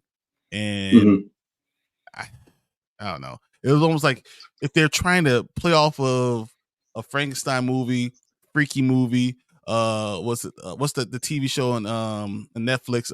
Stranger Things. Because of the time period and all that stuff. They put it all together and they like, let's not even put a script together. Let's just mix it up and let's see what happens. Like, nah, bro, I'm good. I was good after Edward Scissorhands. It's all right. It's up for you. You guys go watch it. Let me know how it was.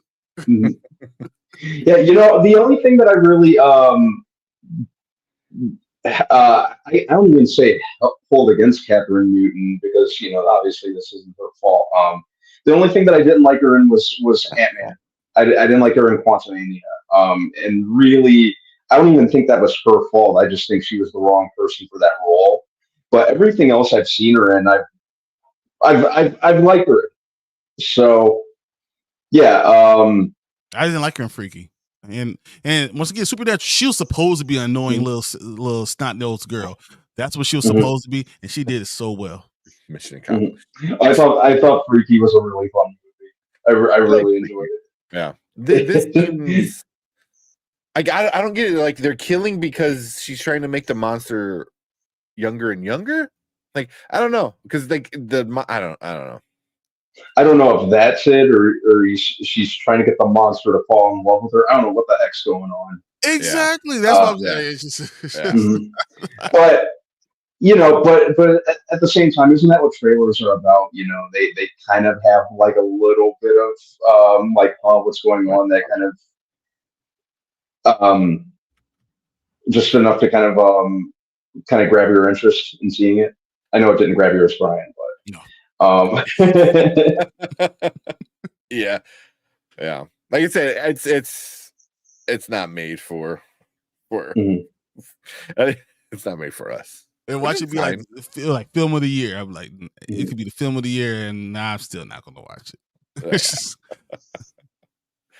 They gave her a very unflattering haircut in this movie too. The big 80s kind of. Look. It was the Madonna look, Material Girl. Yeah, very Madonna-esque. Yeah. Very, very, very obvious wig. Yeah, right. So Brandon Davis said it's a different trailer than the one he saw. So this one came out 2 months ago. So so it might be like the first official trailer. And then Mama Bear said, hold on, I need a lactose pill after watching that. And he goes, are you saying it looks cheesy? I make fondue less cheesy. That's awesome. I think I know where Brian is going. Yeah, I'll catch you when it streams. Yeah. I'm not the audience either. My chick flick is 300. Nice. Great, Mom. I like it. Love Lies Blood looks way better. Yeah. I don't even know what that one is.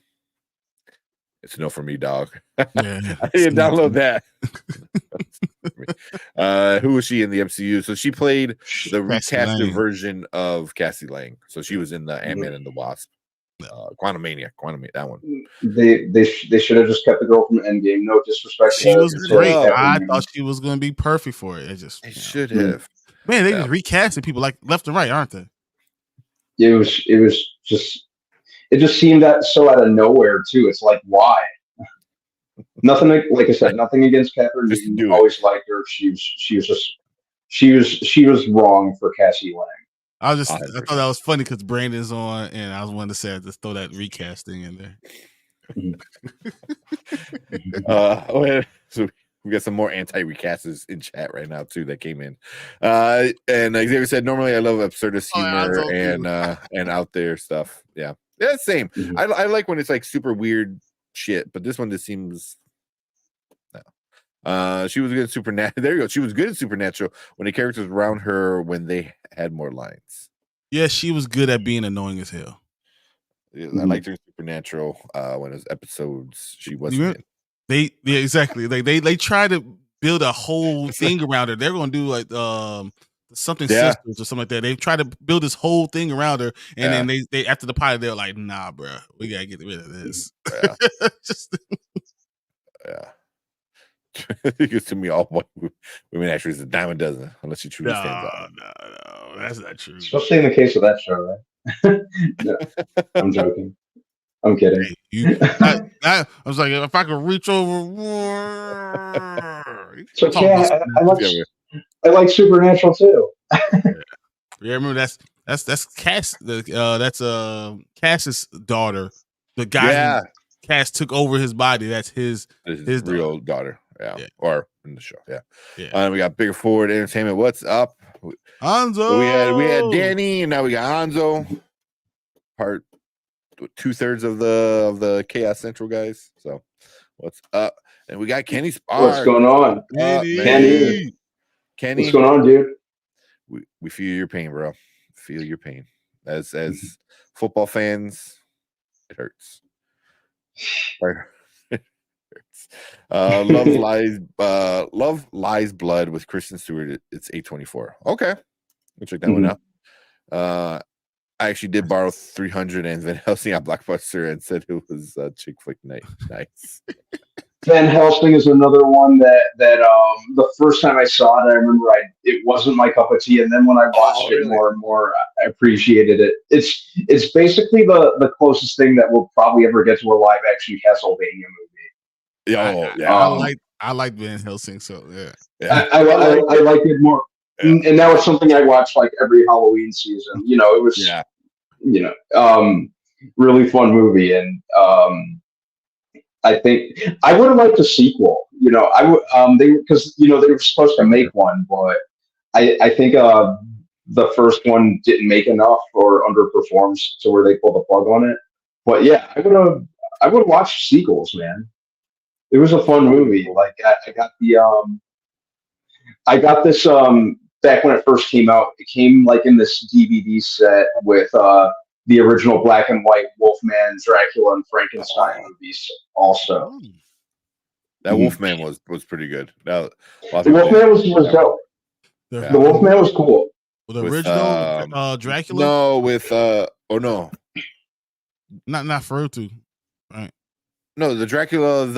Not Bela Lugosi. Okay. I think yeah. Thinking the right one. Mm-hmm.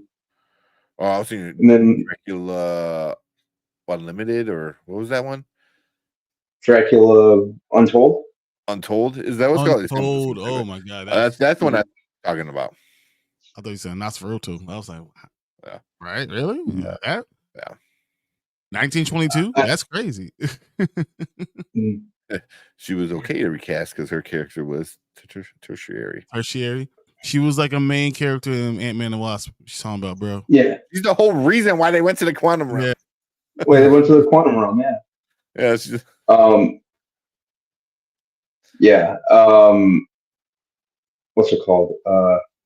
Lost my train of thought for a minute. I hate that when you forget what you're going to say. Yeah, I do it all the time.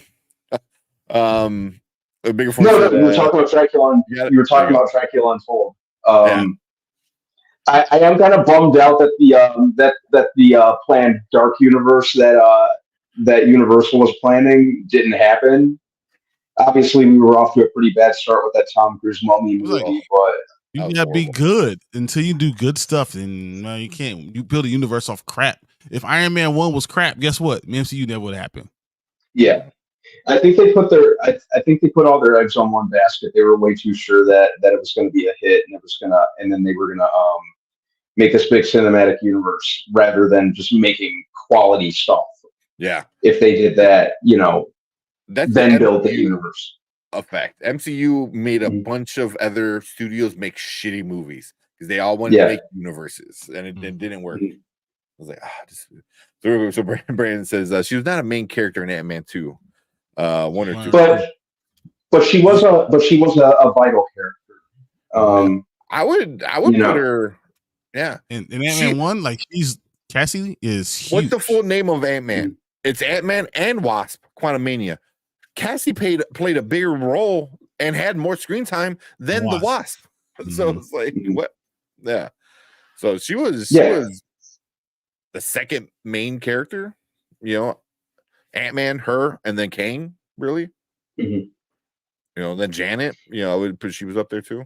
Well, that's Ant-Man 3. So Ant-Man 3. Yeah, well, that's where she was in. yeah, but she was technically, but yeah, she wasn't in it. Catherine Newton, but Cassie Lang was in the first one because they're in her bedroom, and that's where he pulled the plug and made him go to the quantum realm. Darren Cross going to the quantum realm, and two. I mean, I remember all of them. So yeah. And if you strip down the plot of the first Ant-Man down to like the very basics, all it's about is a father trying to reconnect with his daughter. If you really look at it. Yeah, all of them. Even in Endgame, he comes back and the first thing he does is, "Where's my daughter?" That's what I was saying. Yeah. So it was usually all about the relationship between Scott and Cassie at the core of all three of them. And they recast Cassie. That's crazy. And that the actress in Endgame, who played her, Emma Furman, if I remember was her name. I don't know. She really sold me more as a Cassie in the 30 seconds of screen time that she had more than Catherine Newton did in 2 hours. 100%. She looked, she looked more of the part. Yeah, she looked like the like the little kid grown up. Yeah. So. I don't understand the recast. It was if it ain't broke, don't fix it scenario. I thought. Yeah. Bigger Force said, "I'm not anti-recast. They did recast them. Y'all don't want to like how they did it. That's not a recast." If I say words right now, I know this is going to be 40 minutes, and I don't think anyone should be subject to that. So I'm just going to shut my mouth and wear my Storm shirt and hope that we get the T'Challa Storm movie. That's all. Yeah. It is a really cool Storm shirt. Lucky I have something behind my screen that I'm giving to Brian that I can pull out right now. I don't know why I'm too lazy to pull up the green screen behind me. Kenny Park said, "I'm a fan of Weird Absurd movies as well. Poor Things was insane and very entertaining." That's still on my list. I gotta I'm gonna watch it one of these days. I don't like Yorgos Lanthimos. I don't. I'm not a fan of his. Yeah, then I think you really might not like that one. I'm fine with what's up, Jason. I'm fine with like kind of absurdist stuff, but his just doesn't do it for me. Just so if it go, because it's a fine line. It's like if it gets too crazy or too absurd, you're just like, what are we doing? So, and I think it's how he directs his actors and how he has them deliver his lines, like in The Lobster and Killing of a Sacred Deer, just that really kind of stilted, emotionless. Like it just doesn't do it for me. I know that may sound weird, and it may sound like super picky. And I know it goes against everything that he's going for because, like I said, he's an absurdist director. That's how he directs his actors, and I have to respect that because that's what he's specifically going for. But it just doesn't do it for me. Yeah, but if you don't, it's like I love Tarantino, but I get why there's some people that just don't like Tarantino movies.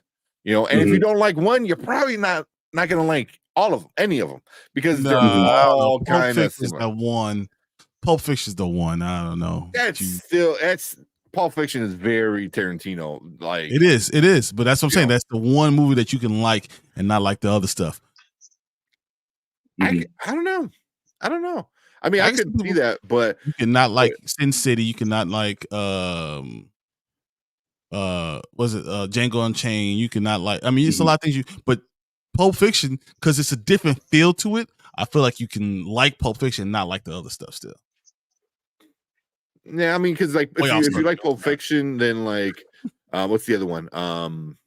The one with where Brad Pitt's fighting Nazis. Inglorious Bastard. Glorious Bastards, like that was not as crazy because I feel like Sin City, because Sin City he was only a helper. I forgot what it was called, like uncredited. He directed one scene. One in the scene. movie. Mm-hmm. Yeah, Mhm. yeah. All right, I gotta get some of these chats because you guys are going crazy. All right, I'm gonna finish this up. I'm gonna hang out with chat for a little bit. So appreciate everyone hanging out. We just talked about Lisa Frankenstein. Let us know in the comments what you think about it. If you're watching live, stick around because we're gonna hang out in chat. So let's do that. Let's have fun. Yeah, I'm just gonna bring that. I'm not even gonna do a transition. Because you guys are coming in just going all crazy, man. It goes recast Paul Rudd. How about that?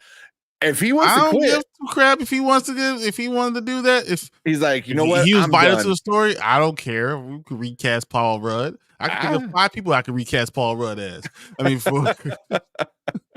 cool. Yeah, do it, Brian. No, don't put that on me. If I go, yeah, we'll be all looking like, all right, Brian. 30 minutes later, yeah, you'll just I'll finish, and they will say, all right, Brian, let's end the show. Keep going. Yeah, it'll be like 1 o'clock in the morning. And Kyle, what's up, Kyle? He said if they reboot the Who MCU, fine. I think main MCU, fine, recast, but going forward with this universe, stay respectful and don't recast Panther. Just get better writers and overseers. Don't matter. You can get the best writers because the title, make it a Black Panther movie without Black Panther. I finally finished my comic book collection. Right, I have 258 Black Panther comics. Of the 258 Black Panther comics, 252 of them, T'Challa is the main Black Panther. 252. He is the main character. So how do you do this without the main character? It's like saying Bruce Wayne, Clark Kent. That's what T'Challa is. So stop saying we could do a movie without him. We can't. Yep. Pretty much. And Jason said, tomorrow Echo drops. What are you guys expecting about it? And what's your excitement level for it? So I know we already kind of talked about it, but super excited. Yep. That's gonna be my day after work. Once I get home, I'm watching that immediately. If it snows enough, I might be watching it tomorrow afternoon. I mean, as soon as it comes out, like right when it comes out, we're supposed to begin snow. Like, mind you, I'm like peeking out of the window every so often. You probably see me doing that. Taking a check, see what the weather's going to be like. I'm waiting for it. I'm expecting some. Yeah, doing big Steve Harvey head. Don't know Django is pretty good for everyone. There's some people that won't like a certain type of people that won't like Django. Yeah, it's a man unit. That's what it's called. What is it? There you go. D Stizza, what is up, man? Recast Marvel Studios. Let's go. Recast Marvel Studios. Good with that, man. King Sparks, my man, how's it going? Pulp Fiction sucks. Pulp Fiction, man, Hanzo, you got some crazy hot takes. Pulp Fiction sucks. Like I said, I get. How do you like other Tarantino films? If you don't like Pulp Fiction, you can't like Kill Bill 1 or 2. I mean, you can't. Grindhouse, Death Proof, like Inglourious Bastards, Django. You can't like what's it? Hateful Eight. What's the other one? If we wasn't that great. Still think my personal favorite underrated Tarantino movie, and I will die on this hill, to me, is still Jackie Brown. Jackie Brown is so good. The scene I love Jackie when Brown. Samuel L. Jackson puts old dude in the trunk, right? And drives around the corner, goes to the parking lot, opens the truck, shoots him, and drives. It is so cool. It's so gangster. It's so He was friggin' ruthless in that movie. And he had his beard all the way. Yeah, he had like the braided beard, right? Beads all the way down. It was so, dude. It's so gangster. Brandon Davis is like, what? He goes, can we block him for that? Nah, that's my boy. Funny. That's my boy. That's funny. Sin City's not Tarantino. It's not. It is. But he directed one scene in the movie, the scene where Clive Owen and Benicio del Toro's corpse comes to life and is talking to him. Tarantino did direct that scene. Yeah. It's on. And it. also, it's uncredited though. He's an executive producer, I think, of it. Yeah, he's I know Rodriguez is the main director, but I know he allowed Frank Miller to do a lot of directing, because he wanted Frank Miller to like get a lot of the experience and stuff. And because Frank Miller's one of the greatest comic book creators, especially for indies, man. I love Frank Miller's stuff. Frank, I know, I forgot what I watched. It was a while ago. Frank Miller wrote RoboCop 1 and 2. Yep. And he had such a bad experience on set with RoboCop because the director just completely shit on his script. So by the time he wrote 3, I believe he wrote 3, he was just like, I'm not even gonna bother showing up. So he had a bad taste of Hollywood for a long time, and then 300 started getting was huge. Frank Miller thing, Sin City, they want to do Sin City, so Rodriguez, I know, reached out to Frank Miller like, no, we want you here, man. We want to make your stuff on camera, so man, having the creators there, that's crazy. Be part of it. Yeah, big fun. Jackie Brown, super underrated. Agreed. Y'all like Reservoir Dogs? I love Reservoir Dogs. Oh yeah, I love it. Yeah, definitely love Reservoir Dogs. I can see people. I can understand why you wouldn't like it, but Zack Attacks didn't really care for Reservoir Dogs, and I thought I love the shots. I loved it all kind of took place in one place, and then everything else was just memories and everyone talking about it. But everything that happened there, it was one of my favorite scenes when the dude slices off his ears. He's like, "Oh, can you hear me now?" I was like, "That's fucking hilarious." Dude, Natural Born Killers is one of them. From Dusk to Dawn. So there's some things that they're a little different. They are a little different. Yeah. Kyle, that's what I'm talking about. Mama versus I'm a weapon mass destruction. You just distraction. Throw the firecracker in and watch the explosion. That's awesome. Said I'd never seen either of these movies, and I'm wondering which one to watch first. Foxy Brown or In the Heat of the Night? Ooh. I want to say In the Heat of the Night. Foxy Brown or Jackie Brown? I wonder if he's saying that. Foxy Brown with Pam Grier. But me, I'd probably say In the Heat of the Night. I mean, Jackie Brown's also with Pam Grier. Yeah. Oh yeah. Shit. Yeah. If you're talking about, because the Foxy Brown, the crime drama from the 74 one. Yeah, because that's it. That's why Jackie Brown is called Foxy Brown. That's why the font is the same. The Jackie Brown font is the same. So he is saying the Foxy Brown from 74. Okay, I love it. Which one? It was Blaxploitation.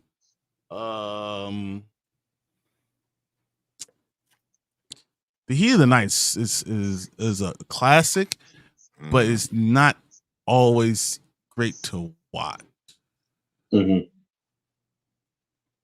So I'm, as a Blaxploitation fan, I'm gonna say Foxy Brown. Good. I haven't seen Foxy Brown for a long time, so maybe I need to rewatch it. Maybe we'll talk about when that. I saw it. That's actually not a bad idea. I know we gotta make that list. Another movie that's making a list now, so you might as well. You could do both of those movies on that list. But if you see the font of the titles are all exactly the same for Foxy Brown and Jackie Brown, so that's kind of the idea. Maybe have Kenny come in. Bring in a new king in the MCU and give him the same storylines. You know what? If you weren't my boy, I will block you. If you weren't my boy, oh my god! Yeah, you really trying to rile me up? You want to start? You want to light this firecracker? You really want to go? Don't matter. Good writing is good writing. No, it does matter, and culturally it matters. Good writing is good writing, but good writing on stealing something else, I feel like, is different. And I could go on and on this, especially when we talk about when you have you cannot ignore. You cannot ignore and lose him. And what happens is when you bring in Shuri, and instead of having him there, to be with her together, because in the comic book when she is Black Panther, he is still there. You know what? You're opening up a can of worms, guys. I can see it going. I can see it happening. I'm trying to stay here. No. T'Challa matters. Let's just keep it at that. T'Challa matters. You do need to recast him because he needs to be there. He needs to be there. So this is one of the arguments. There has been other Batman and Supermans. Bad example: Damian, Nightwing, Slade, Oliver has all been Batman. A good writer is a good writer. Yes, and how many of them got their own movies? And how many were good? How many? How many of them stuck around? Because when it's time to reboot or tell a new Batman story, you have to start with Bruce Wayne. Like, hey, we're gonna make a spin-off. It's usually Bruce Wayne. You know what I mean? And all those are temporary fills. Same thing with Shuri was. Exactly. Shuri was a temporary fill. Although I still feel like they should have done Shuri in the movie like they did in the comic book. Yes, I agree. She should have met the God, and the God what the hell is the God's name? I want to say Ballast, but I don't think that's right. I know it starts with a B. But like she meets the Black Panther God in the other realm when she eats the fruit, and then the God pretty much tells her you're not worthy, like straight up, but still grants her the power, but it's like you're not worthy, But she still gets the power. That was a great. I'm like, they should have done that.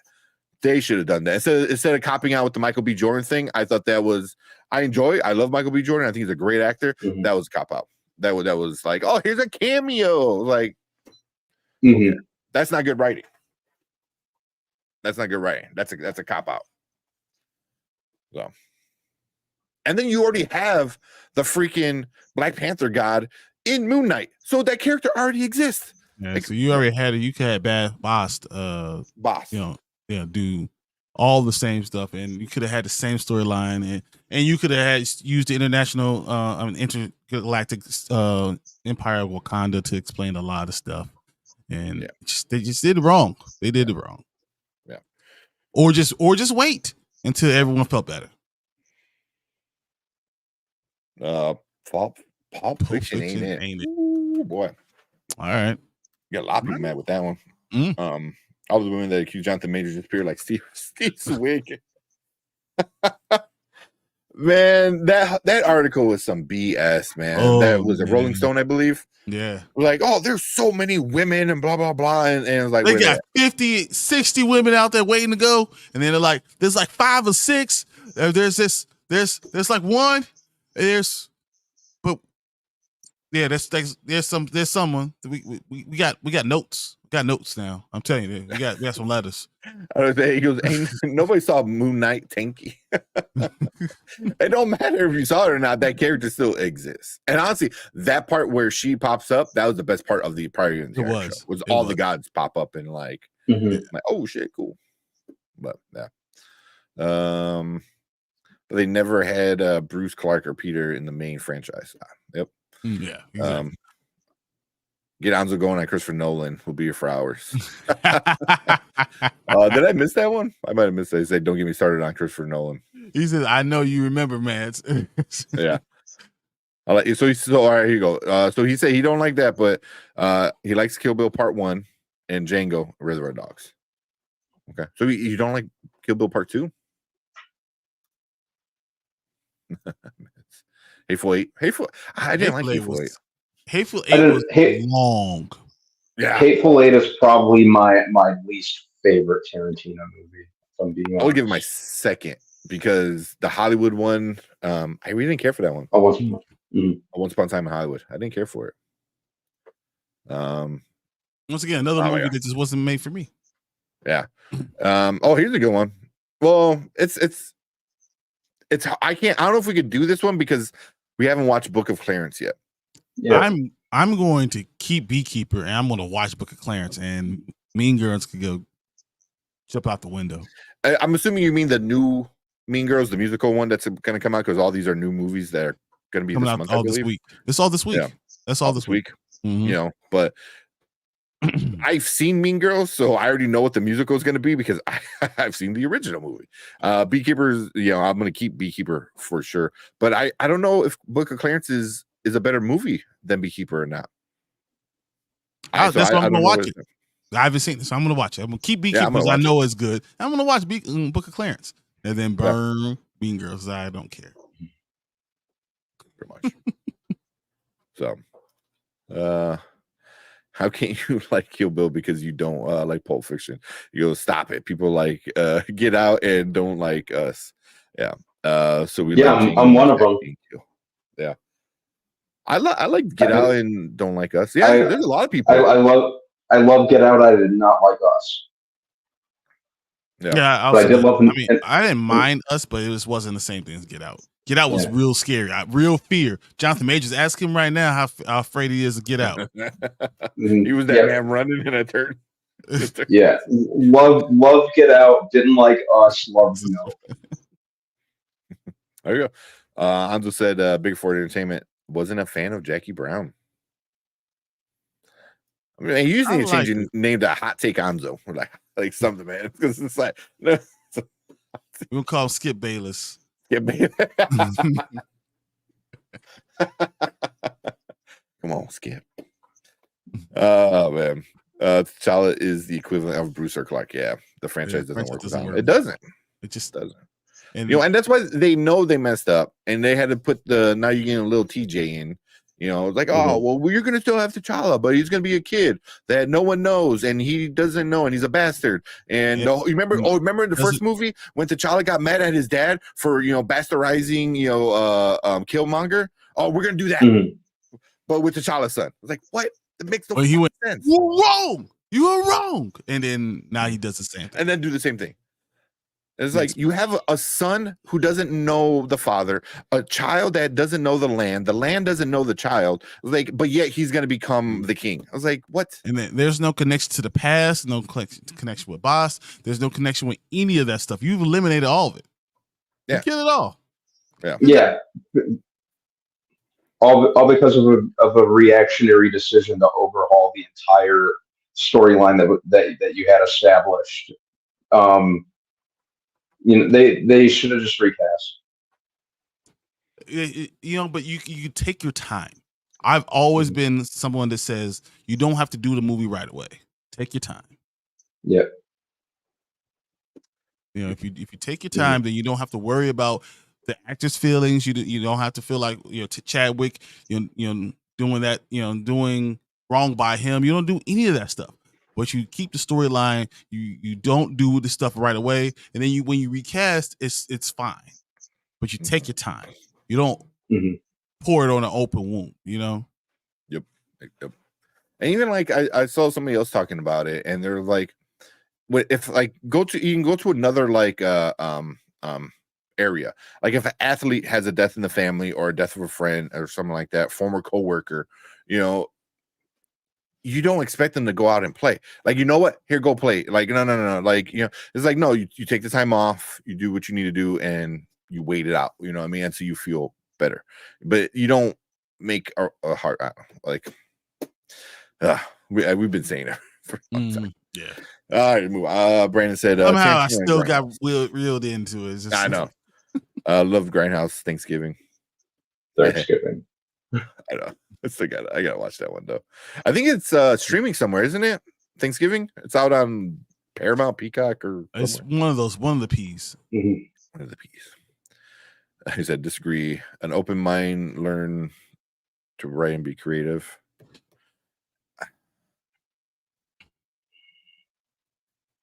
I understand what you're trying to say. I understand what you're saying. Like, oh, you be creative about it, but then it's like, then what are we doing?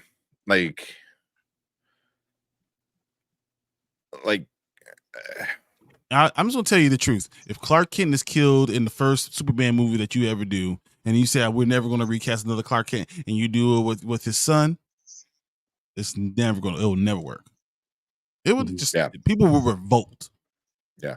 Well, can you imagine in this Batman movie? John Kent instead? Oh my god. Yeah. Well, no, this Batman movie that the Brave and the Bold one that they want to do. They already said it's Damon. Damian is Robin. What if they don't do Bruce? What if they do Dick? Nightwing is Batman. People will get so mad. And it's like what happened with Bruce. Oh, he got zapped by Apocalypse. And then, he got a cold and then he died. What? Well, I mean, Kevin Conroy had cancer, right? I believe. Yeah. There you go. Give Batman cancer. Give Bruce Wayne cancer. R.I.P. Kevin Conroy at the end of the movie. Oh, yeah. Yeah. All right. Am I way behind the comments? On YouTube channel. Yeah, we're way behind. Yeah. I'm sorry. Oh my God. Holy shit. Jesus Christ. All right, I'm gonna have to probably skip a little bit. I saw this one. I saw American Fiction today. Absolutely brilliant. I cannot wait to see it Wednesday. Oh. I'm so jealous. You're going to see it? I want to see it really, really, really bad. I heard a lot of good things about it. Same. A lot of good things about it. And then Jeffrey Wright deserves to be in a leading role. In a good movie. So I like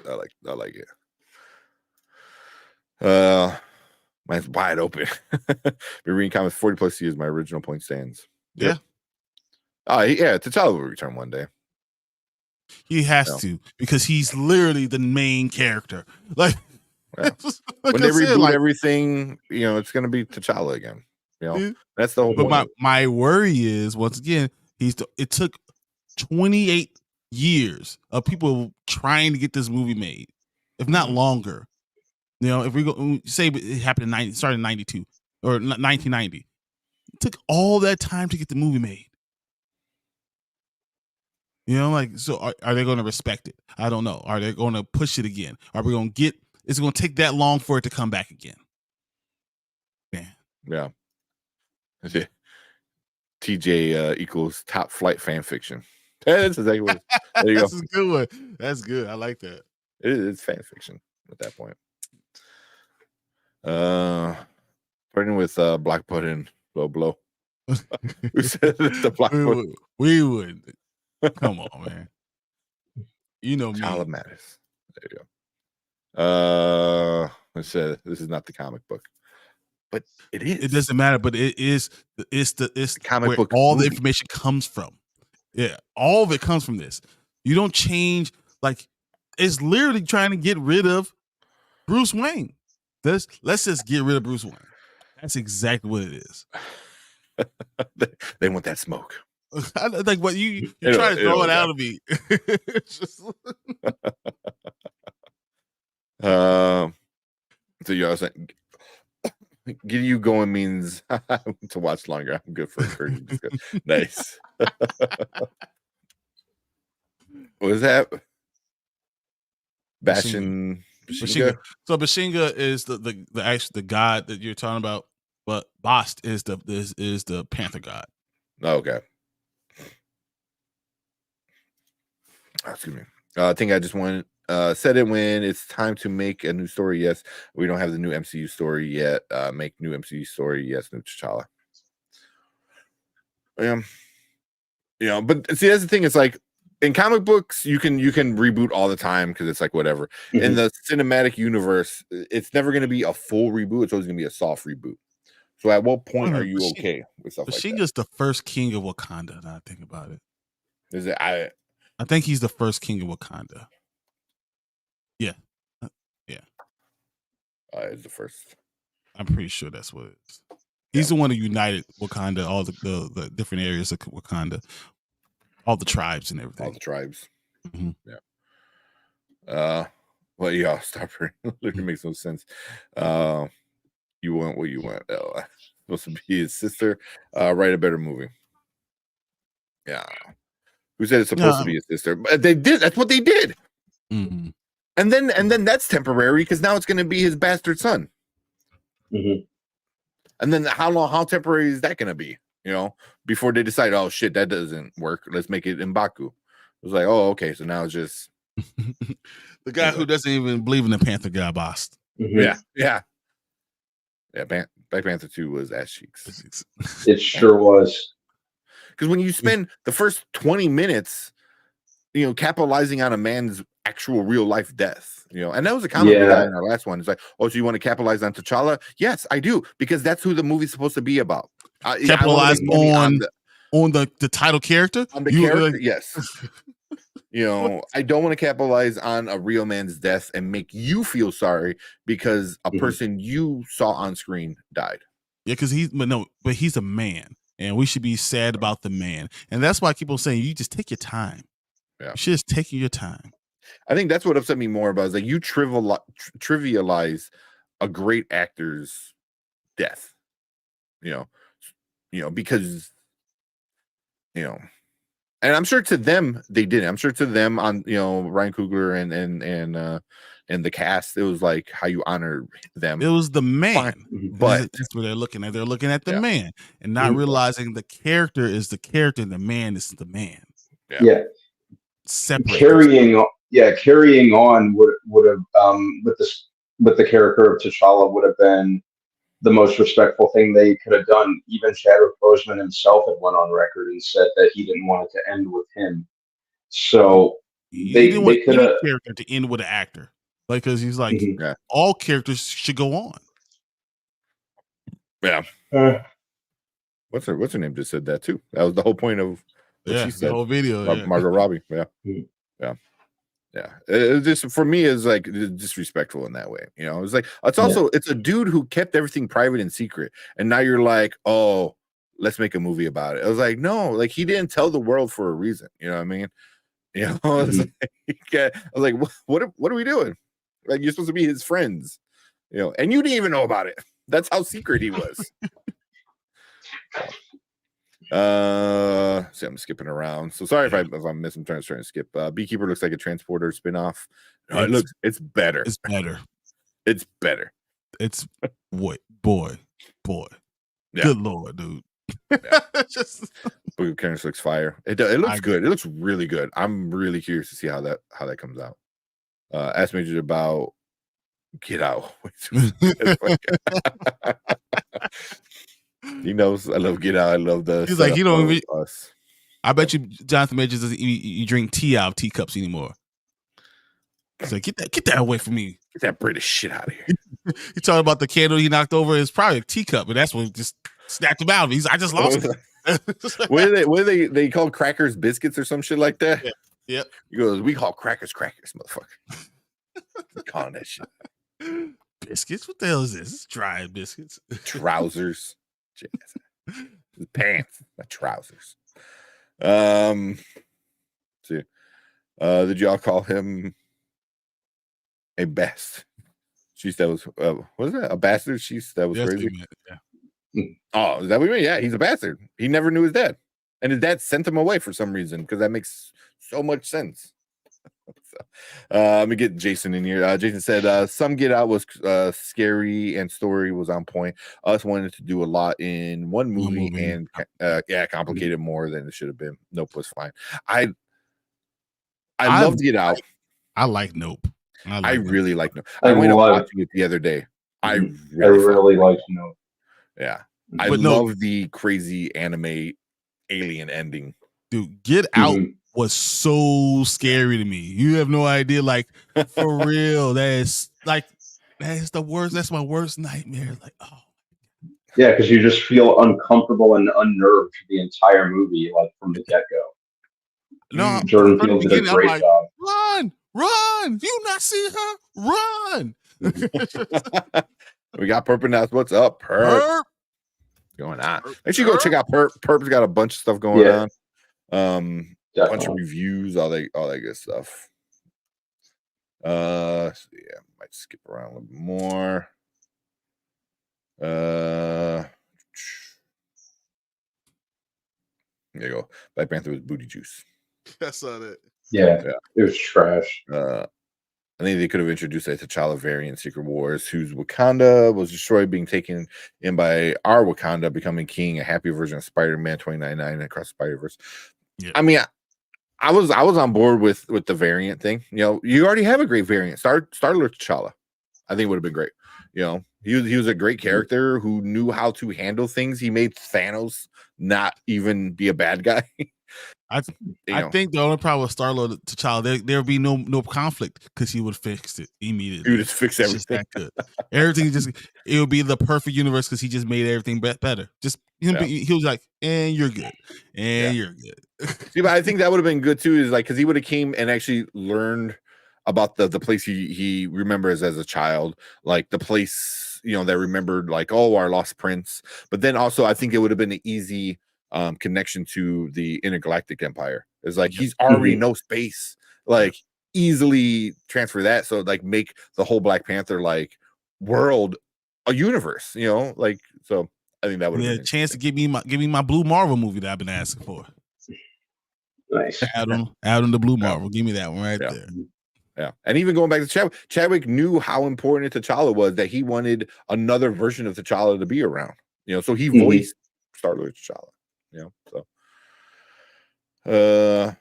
I did Supergirl, but she was never permanently replaced by Clark. You never permanently replaced Clark. Yeah. What's this nice for Black Panther 3? LOL. He's too old now. Yeah, do you know that was talked about? He tried to get Black Panther done in the 90s. Yeah. So that those were huge. Those are true statements. He almost was at one point. But Aldous Hodge, like I think more and more people are talking about it. Yeah, he's great. But I find it funny because I said that last year. A while ago. Now he came back out and he was talking about that. Sight of Snow, everyone, fantastic. But it's not a light movie at all. That's on my watch list. I've been hearing so much good stuff about that one. Yeah. The first. Goddamn. Yeah, man. Bashinga was the first. Yeah. M'Baku's my king. Love that buff Cheeto puff.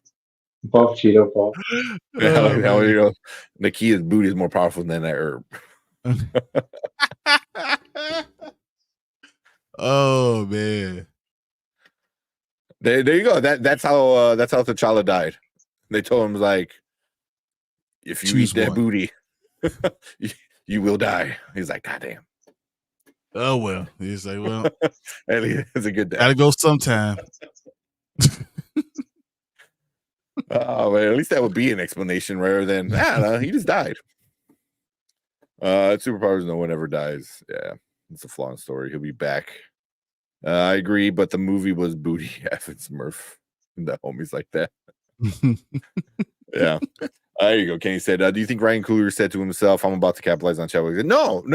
I don't think he did, but I think the higher ups at Marvel did. Yes. I think Ryan Coogler had a friend, and the friend superseded everything else. And someone who had knowledge of the whole thing should have said, no, we should take a step back. We could still do a movie about, Wakanda, but we do not have to kill off the main character. Not that you're going to produce something with it, but we're going to keep it in this universe because it matters. Yeah. That's what it should have been. Yeah. Yeah. I think Coogler did something that had personal feelings and personal issues, and that's what happened. And that's how he made that movie. Yeah. Coogler didn't, and I think we said it before. Coogler didn't go out. It's like, oh man, I'm gonna capitalize on his death. Like you said, he did that. But like Brandon said, there's some higher ups there. Like, oh yeah, here's all the money you need. Like a big ass funeral scene. So and that's what they're trying to do. Look at the trailer. The trailer. Why would you even do that? Like, why would you put that up? And Coogler has nothing to do with the trailer because it's sent to another party.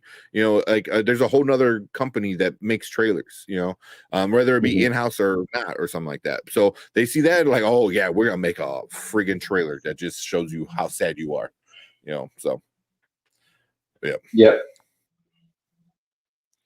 I don't think that's what happened. Nah, I'm not saying that's what happened. Except for me, Ryan Coogler is the same category as John Ridley Ooh, whoa, man.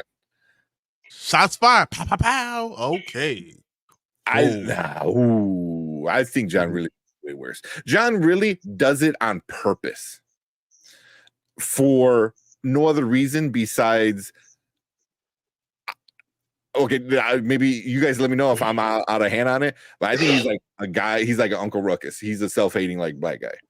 Maybe not the Uncle Tom Ruckus, but I think he's said things before in the past where he's like he needs black men to struggle, and Ryan Coogler does that too. But John really does it in writings really bad. What he did to Black Panther was unforgivable. Yeah, my problem with John really is 12 years. Yeah, of slave.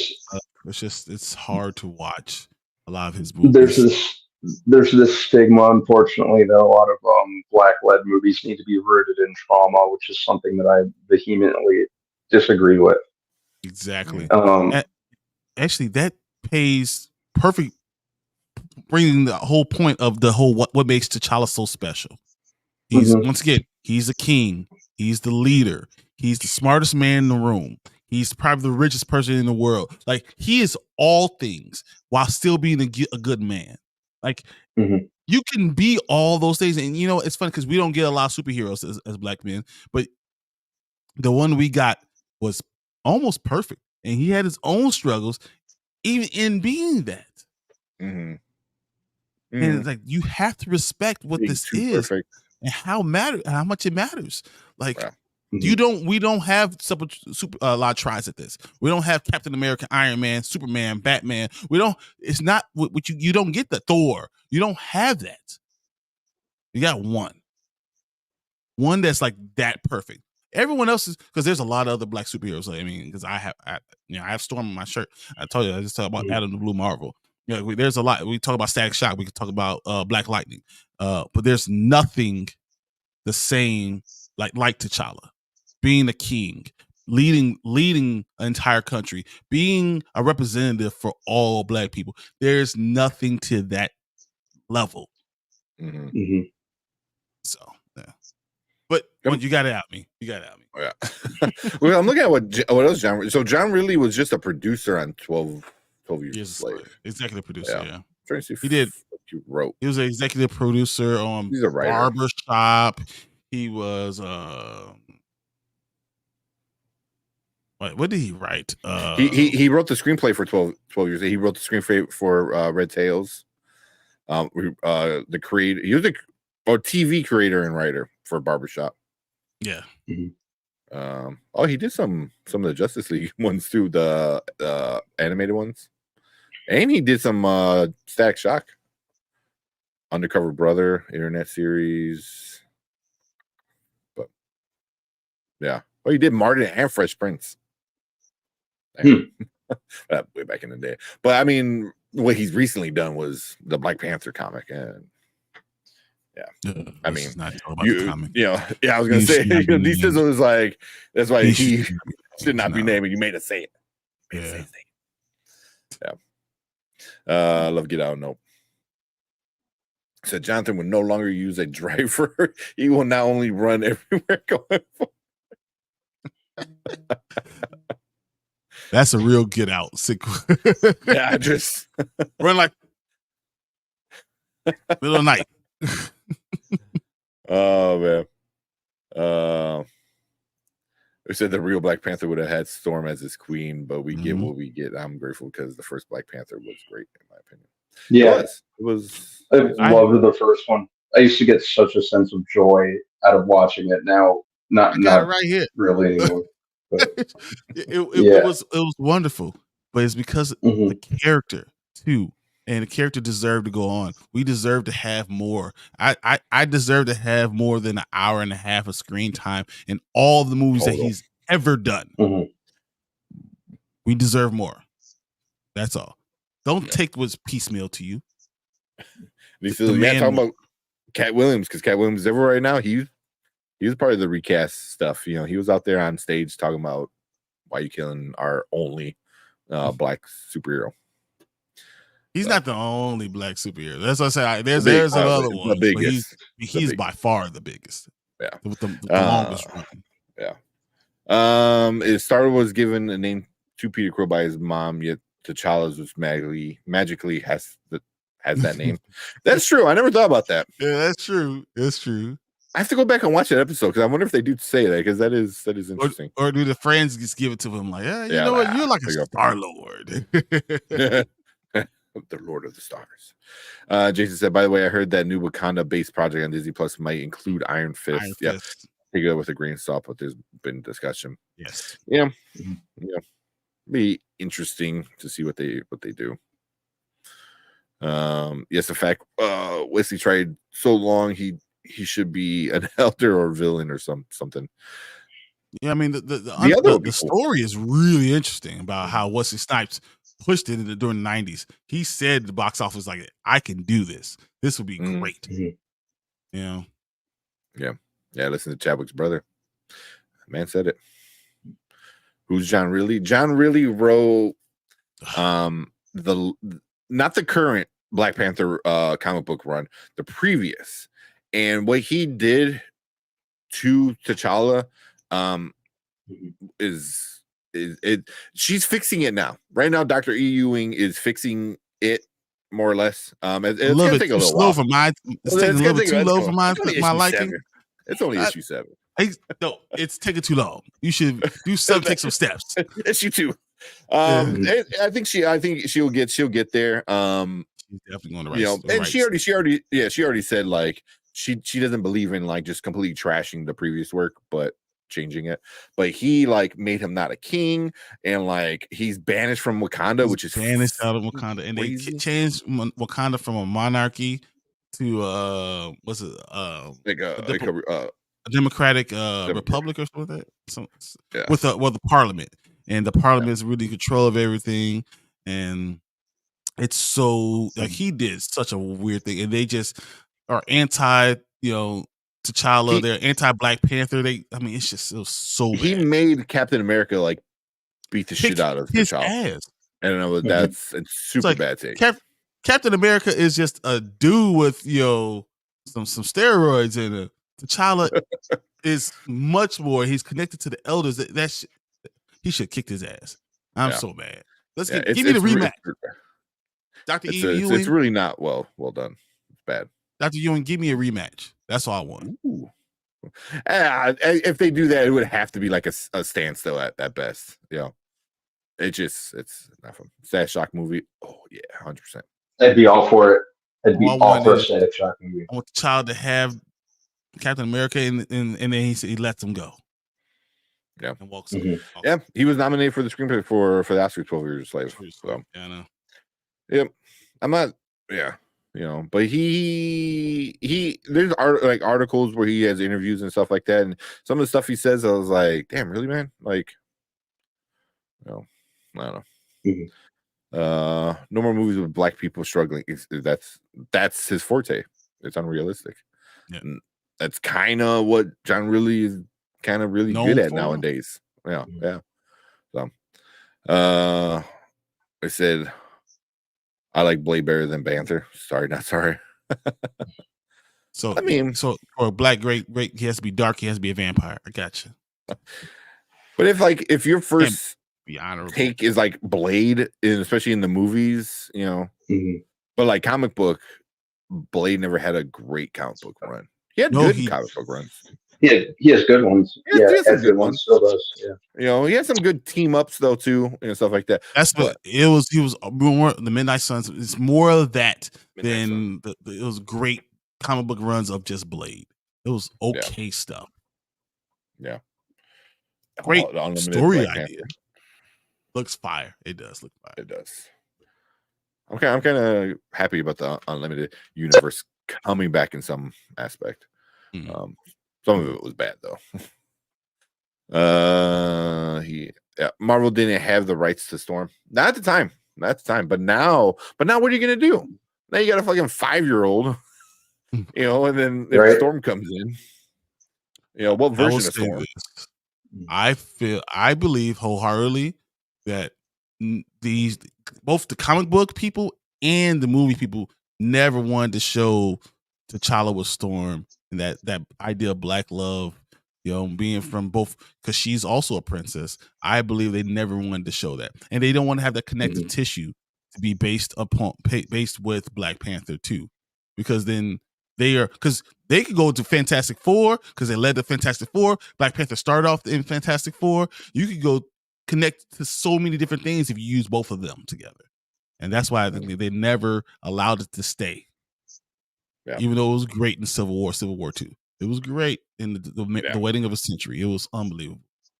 It was a really good story. I don't know, like why I would tie it back to Jonathan Majors, like, oh, that was his Coretta. Exactly. That power couple. I need my Storm. That's all. My Storm. And it was, oh my God. What's her real name? My God. Aurora. With Storm's real name. Man, can you imagine, like, if that's what he said? He goes, Michelle Obama, Kreska Key, and Storm. Aurora. X-Men Storm. Aurora Monroe. That's what I need. Be my Aurora Monroe. The Studio Leaky tried to make Nakia a villain in the comics. Their version of Storm, in my opinion. Yeah, that's what they did. Like, she's like their version of Storm, but now you have Storm. Yeah. Yeah. Or Monroe. There you go. Guys, off topic slightly. It's a little past my bedtime. Yeah, it's not off topic at all. It's not off topic. Yeah. It's on topic. I hear my bed calling me. So, all right, man. So, I'm going to talk to you guys later. Yes. Everyone, thank you for joining. I love your comments. Thank you very much. It's always a pleasure. But yeah, I'll talk to you guys tomorrow. Okay. Cool, man. Right. Yeah, we're gonna finish up. All right. Yeah. All right. Good night, everyone. Bye, Brandon. Sleep. Good night, Mama Bear. All right. Later, man. I'll see you later. All right. Good night. Man. There you go. You get your own good night. I feel the same way. Brandon's bedtime. It is bedtime. We gotta get out of here. It is. You guys, this is a great conversation. You know, I love the fact that we have that conversation. But yeah, it is. But I do agree. Static Shock does need to be in there, but he needs someone else to be there. I don't know if it's Black Lightning. I don't know if it's I like John Stewart. I think that you need to have someone else in there so he can grow up with someone who has a role model, so he doesn't have to be his own role model. Black Panther had his father. He had all the ancestors before him. He wasn't alone. And I think that was also a vital part of the storyline. Mm-hmm. You had role models. You had all those things. When you start with Static Shock, why does he have to be the first? He has to have someone he's looking up to. Someone that he looked up to when he was doing it. Doesn't have to be a big part of it, but just something like, I know I could do this because he did it. I would love. I know Chill, if he's watching later or anything, that I know how much he hates, like, John Stewart Green Lantern, but I think I think John Stewart would be a great, like, role model, quote unquote, like, for somebody like Static, because he can easily come in and out, so he's not a constant, like, looking over the shoulder kind of role model, but he can kind of be there whenever he needs to be there. Obviously he'll be a little bit older, do the former Marine kind of thing, and now he's like a freaking universe space cop. If we get the kid from Stranger Things as Static, like all the fans want. Ever since I saw in one of my groups that Sterling K. Brown would be a great you said that one. I want that, man. I kind of want that, like Sterling K. Brown being a Green Lantern, but that's how you kind of like handle that issue of temporary representation. Like, oh, well, it's going to be this guy and it's going to be this guy. You introduce up all of them all at once. You know what I mean? And I think you're putting Hal and John together as the main two, and then they can go back and forth between he's doing this, he's doing there, he's here, he's doing that. And I think if you make John Stewart part of the Earth version, with the Justice League, he can easily be helping out like somebody like a young Static Shock. Because Black Lightning would be good, but Black Lightning is more street level. Yeah. So Yeah. you like, I saw Black Lightning because he was, doing this, and this. Yeah. But John Stewart Shields shows him how to be a hero. I can see that working, man. Yeah, because like Black Lightning would be one of those guys that would be always over your shoulder because you have the same, like the same beat, kind of. You know what I mean? You're doing the same thing. John Stewart, you're out, you're in, you're over there, you come out back and help. You know what I mean? So and then he's super powerful. I mean, Black Lightning obviously super powerful too, but you have somebody. No, who's he's like, not the same level of Yeah. power. Yeah. He can create like all the power, all the thing. He can. He's but have a Justice League member, Justice League member mentoring Static, who eventually becomes a super powerful, character himself. So I think that would be like super it. cool. I liked it. I like that a lot. I like that. But Taylor McLaughlin, Sterling K. Brown. I like it. I like it. That Stewart is the man. Love Geo. Dude, I love it. Yeah. Show the ring. Well, I just picked up this one. Well, I have a green screen. So sorry. That's not gonna work. Right there, John Kilowatt. Freaking awesome. Yeah, I am kind of a fan. But I picked this one up because it's cool with Space Ghost and Green Lantern. I didn't even know that was a thing ever, so I had to pick this up. Oh my god! So yeah. Guy Gardner and Superman Legacy. Yeah, but Guy Gardner is especially you're doing Nathan Fillion, so he's gonna be a goof. Guy Gardner is always kind of a goof anyway. I'm not a big Guy Gardner fan. What is it? Keller said. I want those. Yeah. Storm and Panther, strongest hero couple. Maybe they fly it. The flyest. Yeah, I think they're.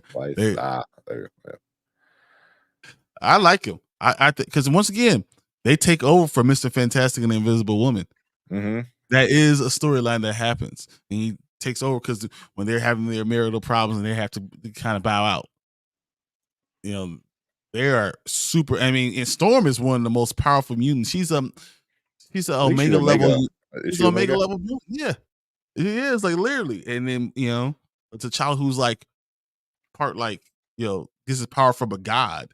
Like like he's literally that awesome. So like those are great things. Great couple to have, and you can really have the connective tissue everywhere. So I've always loved that. I always thought that too. I'm trying to see who wrote that one because I wound up seeing one that was probably a little too expensive for me. I have it here too. If I could look through my. I have one. Well, because I saw a Fantastic Four with Black Panther on one of the covers, and it was a signed issue by Rob Liefeld. The dude who can't draw feet. Yeah. But it was signed, and they went like $60 for it. I was like, damn. The only thing is like, yeah, it's hard to actually.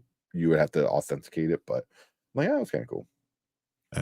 See if I can show you this. I definitely have this one. Yeah. I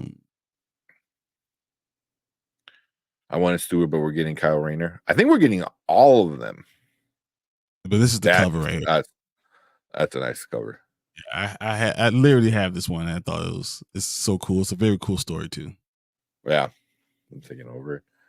So you said I want Stewart, but we're getting Kyle Rayner. And we're getting Stewart and Hal separate thing, right? in a TV miniseries show kind of thing that's supposed to set up I think the main bad guy of it, from what I understand.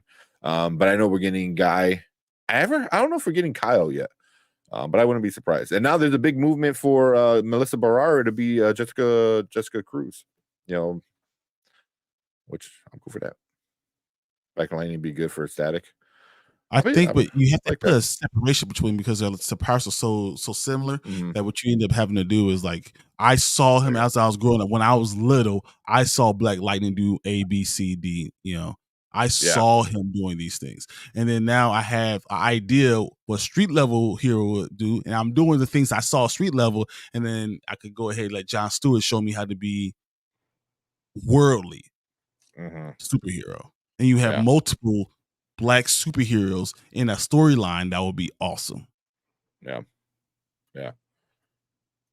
Kyle's in Super. No, Guy's in Superman Legacy. And they already Nathan Fillion is actually going to be Guy.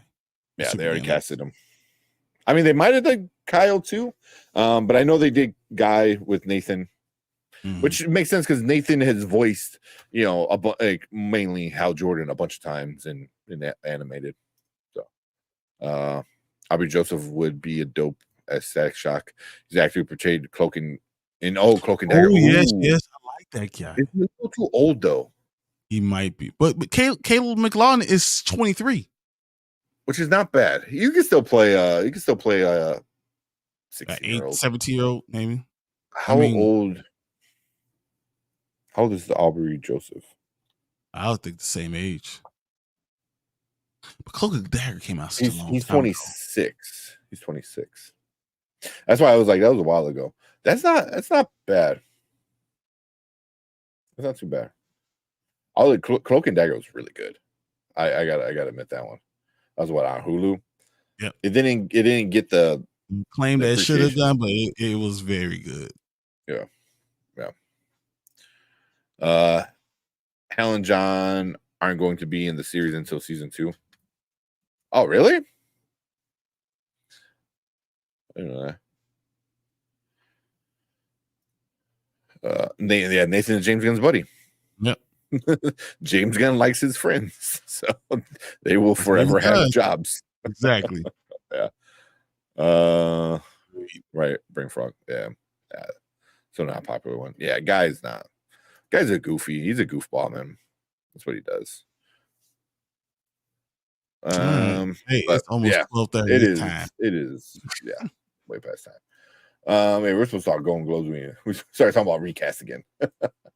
You guys started. That's what they did. They poked the bear. You can't be poking the grizzly.